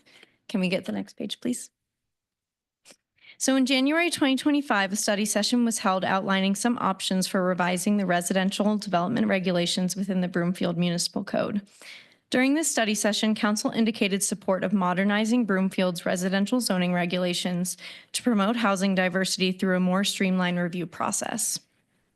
The proposed updates are intended to offer developers the alternative of utilizing our standard zone districts within the code, which can streamline the development process and lower development costs. Next slide. Broomfield zoning ordinance was originally adopted in 1973, and few updates have been made to the zone district since then. This code has a combination of Euclidean and planned unit development districts. And Euclidean zoning, for those who may be unfamiliar, is a separation of land uses by specific regulation provided by the city. Examples of this include our industrial zone districts, our agricultural zone districts, and our residential zone districts. Many developers within Broomfield have chosen to go PUD, which is our custom zoning, to allow for more flexibility within their proposals. As shown on the chart on this page, there are positives and negatives associated with both Euclidean and PUD zoning. PUD allows for more customization, but can also be a lengthy and expensive process with a degree of uncertainty for the developer. Next slide, please. Broomfield currently has 3 R, or residential zone district, as listed on screen. We have our low density residential, which is R1, our medium density residential, which is R3, and our high density residential, which is R5. Use of these zone districts has been pretty limited throughout the city, as most of our developers are choosing to rezone to PUD. This is an indication that the standards within these districts are not conducive to modern development practices. The study session does not currently include changes to the low-density residential district, R1. However, we do anticipate that changes to this district may be proposed in the future through a separate ordinance and separate study session. Residential uses are also permitted within additional zone districts such as the estate districts, agricultural districts, and rural residential districts, and several legacy zone districts. At this time, no changes to these districts are proposed either. Next page, please. So here I just have a quick high-level summary of the proposed changes, which I'm going to run through really quickly. We are proposing to rename the R3 to medium to low density, which is now the medium density district, and revise the development standards to accommodate townhomes, duplexes, triplexes, and lower density multifamily such as cottage cluster proposals. R5 will be renamed from high density to medium high density, and development standards will be revised to accommodate neighborhood scale multi-unit proposals. We are also proposing the creation of an R7 high-density residential zone district intended for multifamily projects. We are currently proposing that this district will require site plan approval. We are also proposing to remove specific development standards within the PUD code section related to medium-density residential. Next page, please. As identified on the previous slide, the existing R3 district is currently titled Medium Density Residential, and we're proposing to rename this to Medium Low Density Residential District, which is more in line with the type of development expected here. The chart on this page identifies the land use standards of this zone district currently in the code and compared to what is proposed for the update. Notably, setbacks and lot sizes have been reduced for single unit, duplexes, triplexes, and townhome style development. Front setbacks have been reduced for multi-unit residential. We are proposing a height increase from 30 feet to 45 feet, which would accommodate a standard townhome style unit with rooftop access. And density has been increased from 10 units per acre to 20 dwelling units per acre. Private open area is proposed to be reduced from 40% of the site to 25% of the site. Next page, please. This page includes some example images of housing types that may be permissible under this zone district, such as townhomes and quadplexes. And we've also included a lot typical for the smallest possible townhome lot orientation. Next page, please. The existing R5 district is currently titled the High Density Residential District, and we're proposing to rename this to Medium High Density. The chart on this page identifies the land use standards of the zone district currently in the code as compared to what's proposed. You can see we are proposing to reduce front and rear setbacks as well as increasing the maximum height from 30 to 50 feet. Density is also currently proposed to increase from 20 DU per acre to 30 DU per acre, and the required on-site private open area is proposed to be reduced from 40% of the site to 15% of the site. Next page, please. An example of a project that would be constructed under the R5 district would be the Grove at Cottonwood, as shown on screen. Next page, please. We have also proposed the creation of a new zone district intended to allow for high-density residential development. This would be titled the R7 district. The development standards for this district are shown on screen and include a minimum 10,000 square foot lot with a maximum height of 60 feet and a maximum density of 80 DU per acre. Within this district, we have added additional setback measurement of 50 feet from zone districts with single unit development. This district would have a requirement of 15% open area. We are also currently proposing that this district be subject to a site development plan requirement similar to our mixed-use districts approved in 2024. Next page, please. Here we have some examples of the type of development that would be permitted under this district. So we have the Terracina Apartments in Parkway Circle and the Vista Highlands West development. Next page, please. The PUD section of the Broomfield Municipal Code includes uniform standards for residential development as shown on screen. Since residential developments in the PUD zone district almost always seek variances from these standards, staff is recommending removing this section from the code. When the new PUD plans are submitted in the future under the amended code, instead of comparing the proposed development standards for residential development to the PUD uniform standards, staff will provide a comparison to other Broomfield zoning as applicable. Next page, please. Staff has identified 4 questions for discussion on this proposal, which we can leave up on the screen here.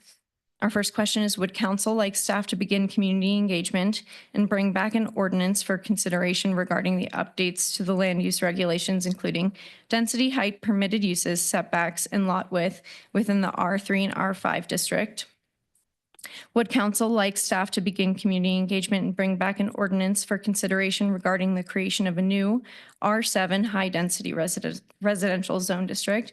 And if yes, would council like to require a site plan process for developments within the R7 district, similar to the mixed-use zone districts that we recently approved? And our final question, would council like staff to bring back an ordinance that would remove the uniform standards of medium density residential from the Broomfield Municipal Code? Thank you. Thank you very much. We'll go to council member questions, and comments next. Who on council would like to go first? Or maybe nobody has any questions. Wrong. Councilmember Marshall Holston. Thank you, Mayor. I just have a couple questions. So right now, are most developers using the PUD rather than the zoning districts? Yes, especially for residential development, they're overwhelmingly using the PUD zone district. So are we anticipating that if we make these switches, that will change, that developers will use these rather than the PUDs? Yeah, the hope is that if we have more modernized zone districts, that would offer developers an alternative to utilize our code more frequently. Okay. And then I saw in the memo this didn't have a financial impact. But do we know how many staffing hours that this change is going to require? I'm not sure if we have entirely evaluated that yet. We can bring back that information with the first reading. Okay, thank you. Then on the questions, yes, site development plan, yes, and yes. Thank you. On all of them, thank you. Thank you. And next we have Councilmember Ward. Thank you, Mayor. Thank you so much for this presentation. It warms my heart very much to see this happening. I guess my first question is, when picking some of these design requirements in terms of, front, rear, side yard offsets, lot depth, maximum height, how did staff come up with these particular numbers and for these particular designations of R3, 5, and 7? Yeah, so there was a lot of research just on general best practices within the planning world right now. But we also took a look at existing developments that we have within Broomfield, generally PUD plans, and what the standards that they seem to be utilizing is. And then also looking at some of our neighboring communities and seeing where their codes are at right now and what setbacks seem to be working for them. Okay. When it comes to the R7, the new designation, for example, we have a maximum height of 60 feet, if I remember correctly. And can we put that in terms of how many stories of building that would be? Generally around 4 or 5 stories, depending on the rooftop architecture. Okay. Given that we just had the conversation about the US 36 West corridor, or the Broomfield Urban Corridor, as I call it now, and that many of the apartment buildings, like mine, for example, is a 6-story apartment complex, for example, are shorter than most of the office space, and that land is becoming more valuable. Wouldn't it be prudent to do a higher height limit for R7 or create an R9, for example, designation for that area in particular? Yeah, so they will need to go through the site plan process. So a variance can be requested from the height as part of that process. But it's definitely something that we can look into if there's consensus that we would like to see a higher height in R7. We can make that change when we bring the code back for first reading. Yeah, I think when when we have conversations about housing, and even the legislature is having conversation about housing and how quickly we can get stuff onto the market, adding in the request for variance makes it an extended period of time, so you got to put it on the council agenda, and then we get to debate it if we want to approve it. And so I think it would be wiser from a development timeline perspective and just staff hours perspective that we just have a higher maximum and let them determine if, particularly in that area of Interlochen, Arista, and Flatirons, if going up to, well, I think the highest building in Interlochen is 12 stories. So I'll just pick 12 stories, for example. I'm not saying that's the appropriate number. So I'd rather see that for particularly R7 or just create an R9 district or designation. And then I think, I mean, I personally would like to see some lower setback requirements for most of the, well, for all of the proposals, just to get that added density in there, and even more walkability. In terms of the questions that you have up on the screen, I think for right now, other than the comments I just made, yes to question number 1. For question number 2, yes, with the comments that I just made. In terms of whether we do a site development plan process or we do administrative review process, if our goal is to get housing on the market quicker, then I think it should be an administrative review process. And so I would preferably choose that one. And then for question number 3, yes. Thank you. Thank you. All right, thank you very much. Councilmember Lim.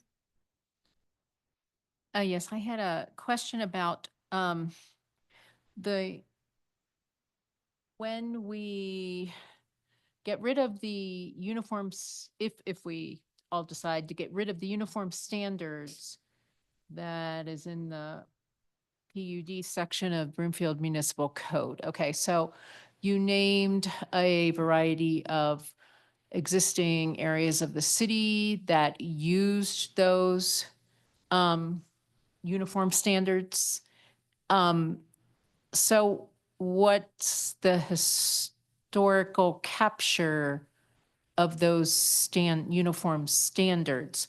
Are the uniform standards somehow incorporated into each of those areas of the city? They named Lackamora. I'm thinking Ward 3. They named Lackamora. They named Wildgrass. And then other wards, they named Anthem. They named Broadland. So how do those historical standards get captured?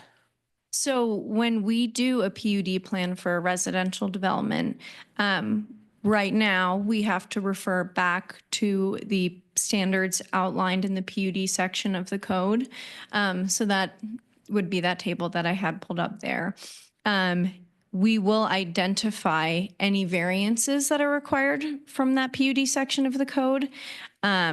So most of our newer developments have had pretty extensive variance tables, which is telling us that the type of development we're seeing now isn't really in line with the standards that are listed in that PUD section of the code. I think the developments that we have seen previously that were more in line were kind of like that Anthem, Lackamora, more of that single family development. And that just doesn't seem to be the trend that we're seeing right now. I understand why we have to move to get rid of them. But what I was concerned about is capturing what was required at the time that development was done. I mean, it's disappearing from the code. Yeah. If the approval of the development referred to those standards and those standards are no longer in the code. So the regulations will just, historical they'll live information? within the PUD plan now. So the PUD plan itself will have all of the standards associated with that specific development. It just won't refer back to and compare itself to our section of the PUD code. So we'll still have standards for all of these developments. They just will live specifically on the PUD plan. Okay, is that like physically it lives in a document? Yes. Associated, I mean, it didn't exist in the document. It referred to the code when Lackamora was laid out. So, and now you're saying there's going to be a document for the historical Lackamora document is going to be changed to actually include those uniform standards that So- aren't in the Broomfield Municipal Code Yeah, anymore. I think I get what you're saying more now. All of the PUD plans, even if they are PUD plans that used standards that were in the municipal code at that time when they were developed, they still have those outlined on the PUD plan. That's it. I'm sorry, I was not connecting the dots there. But yes, we will not lose that information. It is still included on the PUD plan. There's probably also a potential that even those plans had some sort of small variance, so that would be captured as well. So we're not losing the information. Okay, that's great. Thank you. Thank you for working with me on that. Thank Okay. you. Answers to questions, yes. Yes. Sub-question, council should see the site plan. And the last question, yes. Thank you. Thank you. All right, thank you, Mayor Pro Tem Schaaf. Thank you, Mayor. So I'm going to kind of start at the bottom of these questions. So I get the advantages for removing the uniform standards for medium density residential from the PUD section of the municipal code. However, I'm trying to see the advantages for updating the land use regulations for R3 and R5. It seems that there is a lot of preference for PUD. Given especially a lot of our community is PUD, developed with a PUD. But I got to believe that there's also drawbacks to those PUD. Is that the insistence on updating the regulations within R3 and R5 is to, I guess, decrease the amount of drawbacks there are with PUD, assist developers, decrease the approval timeline, get housing built sooner? I mean, are there some of the advantages that R3 and R5 would take care of? Yeah, absolutely. So I think some of the perceived preference that our developers have towards PUD may be more just born out of necessity because we don't have zone districts that are meeting their needs.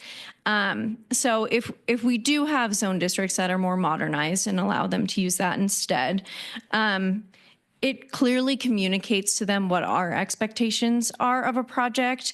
Also for R3 and R5, which would not require a site plan, it's a much quicker process for them. It takes out that level of uncertainty that a PUD has, where you're bringing a fully custom project to city council and having a vote on it. If they're using our code, they know the standards, they know what's approved, and there's really not that uncertainty, which can kind of cause some concern for developers. Okay, all right, that helps. So with regard to the R3 and the R5 districts, so at this point, we are not going to be putting in place R3 where there currently is R1. That's not the proposal. No, Okay. Property owners would need to apply for a rezoning, and a rezoning would go to city council. Okay, perfect.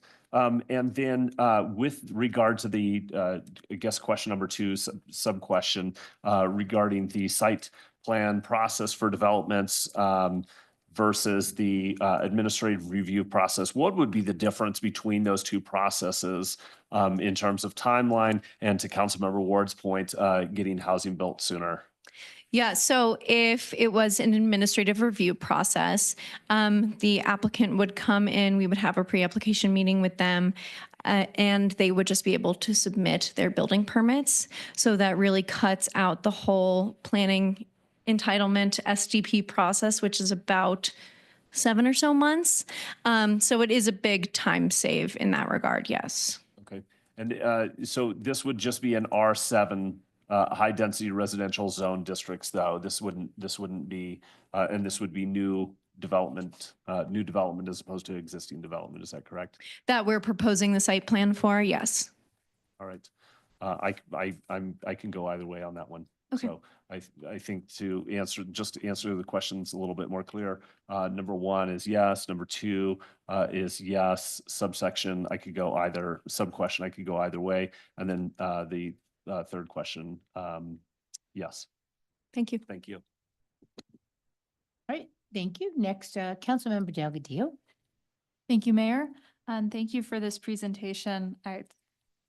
I'm such a fan of this. I was so into this presentation. I'm so excited for all of this. Too. And I'm trying to contain my excitement, but it's very hard to right now.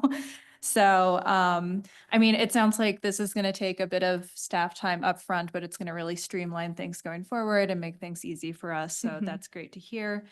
I think, Councilmember Ward already said this, but I was thinking, oh, this sounds like a little tiny piece of the solution for our interlock and woes as well. That is kind of very forward thinking in that way. All to say, I'll stop my yapping. Yes to the first question, yes to the second. For the sub question, I would prefer an administrative process, but this is truly not the hill I am dying on. And then for the last one, that's a yes as well. Thank you. Thank you. Councilmember Henkel.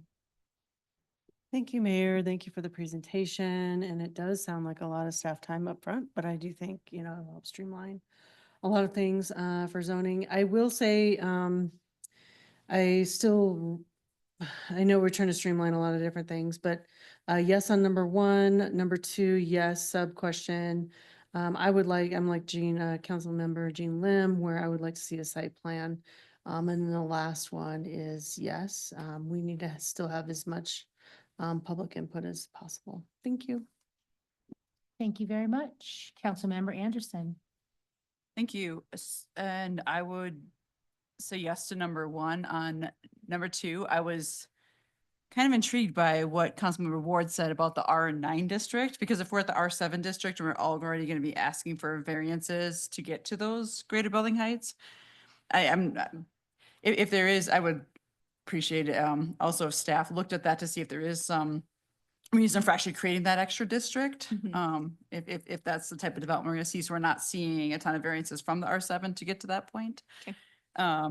If we, so yes to the R7, which is fine. And then I greatly appreciate the site development plan process, and to see it, every time we do something administratively, then we lose that ability to really have these discussions in front of the public. So I feel like we're losing something important there.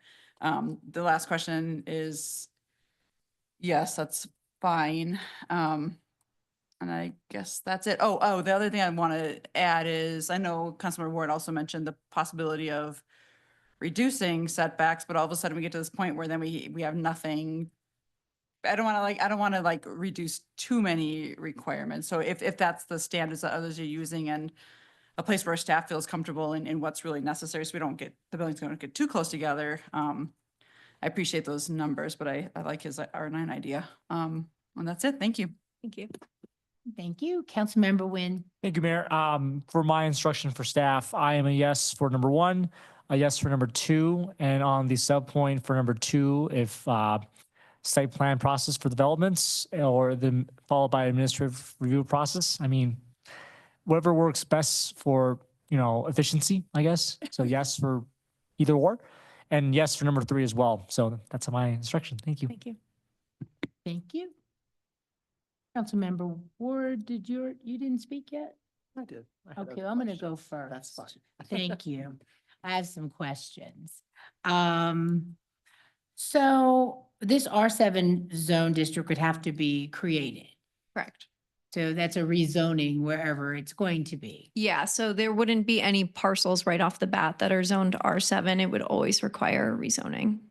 And where would they be located? Potentially throughout Broomfield. I think we're seeing a lot of development in North Broomfield now, potentially east of the highway. When we do start to see development there, that could be a really good space for that. And then infill as well. I think down in the Arista area, any vacant parcels that might be along that kind of corridor could be well suited for R7 as well. So we don't know where they'd be, but there would be a public process. Yeah, so rezoning does require a public process, so there would be no matter what. Yes, I have issue with administrative review and approval because that cuts out the public process. And Broomfield has always conducted land use decisions with a public process, and I don't think we should change that. So I'm a hard no on administrative approval. Now, the other part that kind of intrigued me, because we were fighting this upzoning land use bill a couple of sessions ago where they were going to allow blanket, rezoning if someone in a single family neighborhood, say, wanted to build a sixplex in that neighborhood. So does that allow that now? So anyone who's currently zoned R1, their zoning would not be changed unless they go through the rezoning process. They are welcome to go through the process and apply to rezone to R3 or R5 if they think that's appropriate for their parcel. They would need to meet those density standards and the setbacks and all of those requirements. So it is potential we could see some additional density within our single family communities if the rezonings are approved. If they're approved, then that would have to be council approval? Correct. Okay. Okay. Well, I support the first two bullets. It makes sense, but I definitely want to ensure that the public process is preserved. And then now I'll go to you, Councilmember Ward. Thank you, Mayor. So kind of building off of that point that the mayor just made, the administrative process is just for the site development plan and not necessarily a rezone of the parcel from, let's say, R1 to R7, correct? Correct. That is not an administrative process. Okay, great. Just wanted to point that out. Yeah. And then one other thing I want to point out, but first a question. Okay. How does this new R7 designation interact with our mixed use development updates that we just did? So they're a little different in that this is entirely residential. The mixed use code district, if I'm remembering correctly, requires that mixed use component. So someone who's just coming in to do an apartment building can't use that mixed use zoning unless they are planning to do some ground floor retail. This would be for specifically residential. Yes, so building on that, and you'll have to refresh my memory because it's been a while. What was the maximum density allowed in the mixed use developments? Was it up to this R7 designation or was it somewhere below that? I do not. Maybe. 80. So that would be consistent with the R7. Okay, great. Just wanted to clarify that. And then I guess the last thing I'd point out is for my council colleagues who preferred the site development plan process and then wonder why the state legislature wants to pass legislation as they have been for the past couple of years and saying local governments aren't doing enough. This is what they point to. That's it. And I point back and say, stay in your lane. That's why we have home rule authority. Yeah, all right. Any other comments? Councilmember Marshall-Olson. One additional comment. Thank you, Mayor. I just wanted to add on to my comments that I agree with Councilmember Ward on the height and the setbacks issue. I would prefer to see those increased and reduced. Thank you. Depending on it. So, but I do agree. I understand Councilmember Ward's point on the site development plan, but I do believe the public process is important. So I would like to stick with the site development plan. So thank you. Thank you. Any other questions or comments from council? All right. Well, then, thank you so much for the discussion. Oh, yes. Sorry to interrupt Did you get clear direction? I was hoping to get a little bit more direction because as Councilmember Ward brought up the question about the increased height and Marshall-Olson has supported that. Wanted to know if we could get a quick straw poll or whether there's direction to the staff to look at the increase in height and the reduction in setbacks before we bring back the first reading. That'd be helpful. Okay. So is that more for the R9 or increasing in R7? I believe that was directed to the R7. Yes, I think ours, just increasing the height for R7 would be better, but if staff felt it was better to create a whole new designation for R9, I'd be fine with that, but I would prefer just increasing the overall height for R7. What works better for y'all? If we could understand that there is a desire to have a district going up to a significantly higher height, I'm kind of looking at Ms. Merwin, whether that would be 20 feet higher, 100 feet. Please advise. I mean, it makes sense on like the I-25 corridor, right? You've got all that land going up to Weld County. It's Hi, not. Lynn. Oh, sorry. showing up. Lynn Merwin, Deputy Director, Community Development for Planning. Yeah, I think somewhere in the order of 85 feet in height, maybe up to 100, 135. If you think of Flatiron Crossing and their redevelopment plans, they amended their PUD and they asked to go up to 135 feet. I think that's pretty high for the area. There is probably one building in Interlochen that high. 85 feet is probably more typical of, you know, a 6-story building, 7-story building, but 85 to 100 could be something we look at, and we'd want to do some research on what that translates into stories wise. But if you give us a sense of how many stories, we can back into the height. So if we're thinking, because right now the R7 would take us up to about 5 stories, I think. Yeah, max of 5 stories, and that would be like the Broomfield Town Square, 4 to 5 stories. If you want to go to 6 to 8 stories, we can look at that. It'd be helpful to have a sense of how high you're thinking, and then we can do the research on what's the best height to bring back to you in our R9.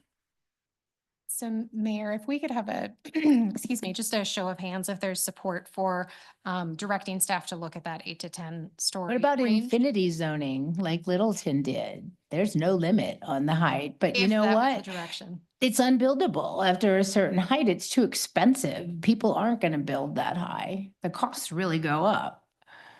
But anyway, that's just, I was joking. Okay, so show of hands on what? To direct staff to consider researching the 8 to 10 story range for a high density district. Within R7 to make it easy, or call it R9. We'd look at the research, but if there is consensus, then that staff would start that research. All right, so if y'all are in support of investigating that, I got 1, 2, 3, 4, 5, 6, 7. We got it. All right. And we would also include in that the increase in density that goes along with that height. All Thank right. you. Sound good, everybody? Cool. Oh, question. Sorry, Councilmember Lim. We did not approve a decrease in the setbacks in that conversation, did we? We did not, but if there's consensus to No, look at I decreasing mean, I was setbacks- hoping we were not approving not. the decrease did in the not. setbacks. So, okay, that, and I just wanted to make sure we didn't. That was Okay, just height. thank you. Okay, setbacks are as is. Okay, there wasn't an appetite for that. Good. All right, well then, any other questions or comments? Seeing none, thank you all so much for the discussion and for helping to modernize our zoning. Thank you. That concludes the agenda items for this evening's study session. Is there any other business to come before the council from my colleagues or staff? Seeing none, the study session is adjourned. Good night.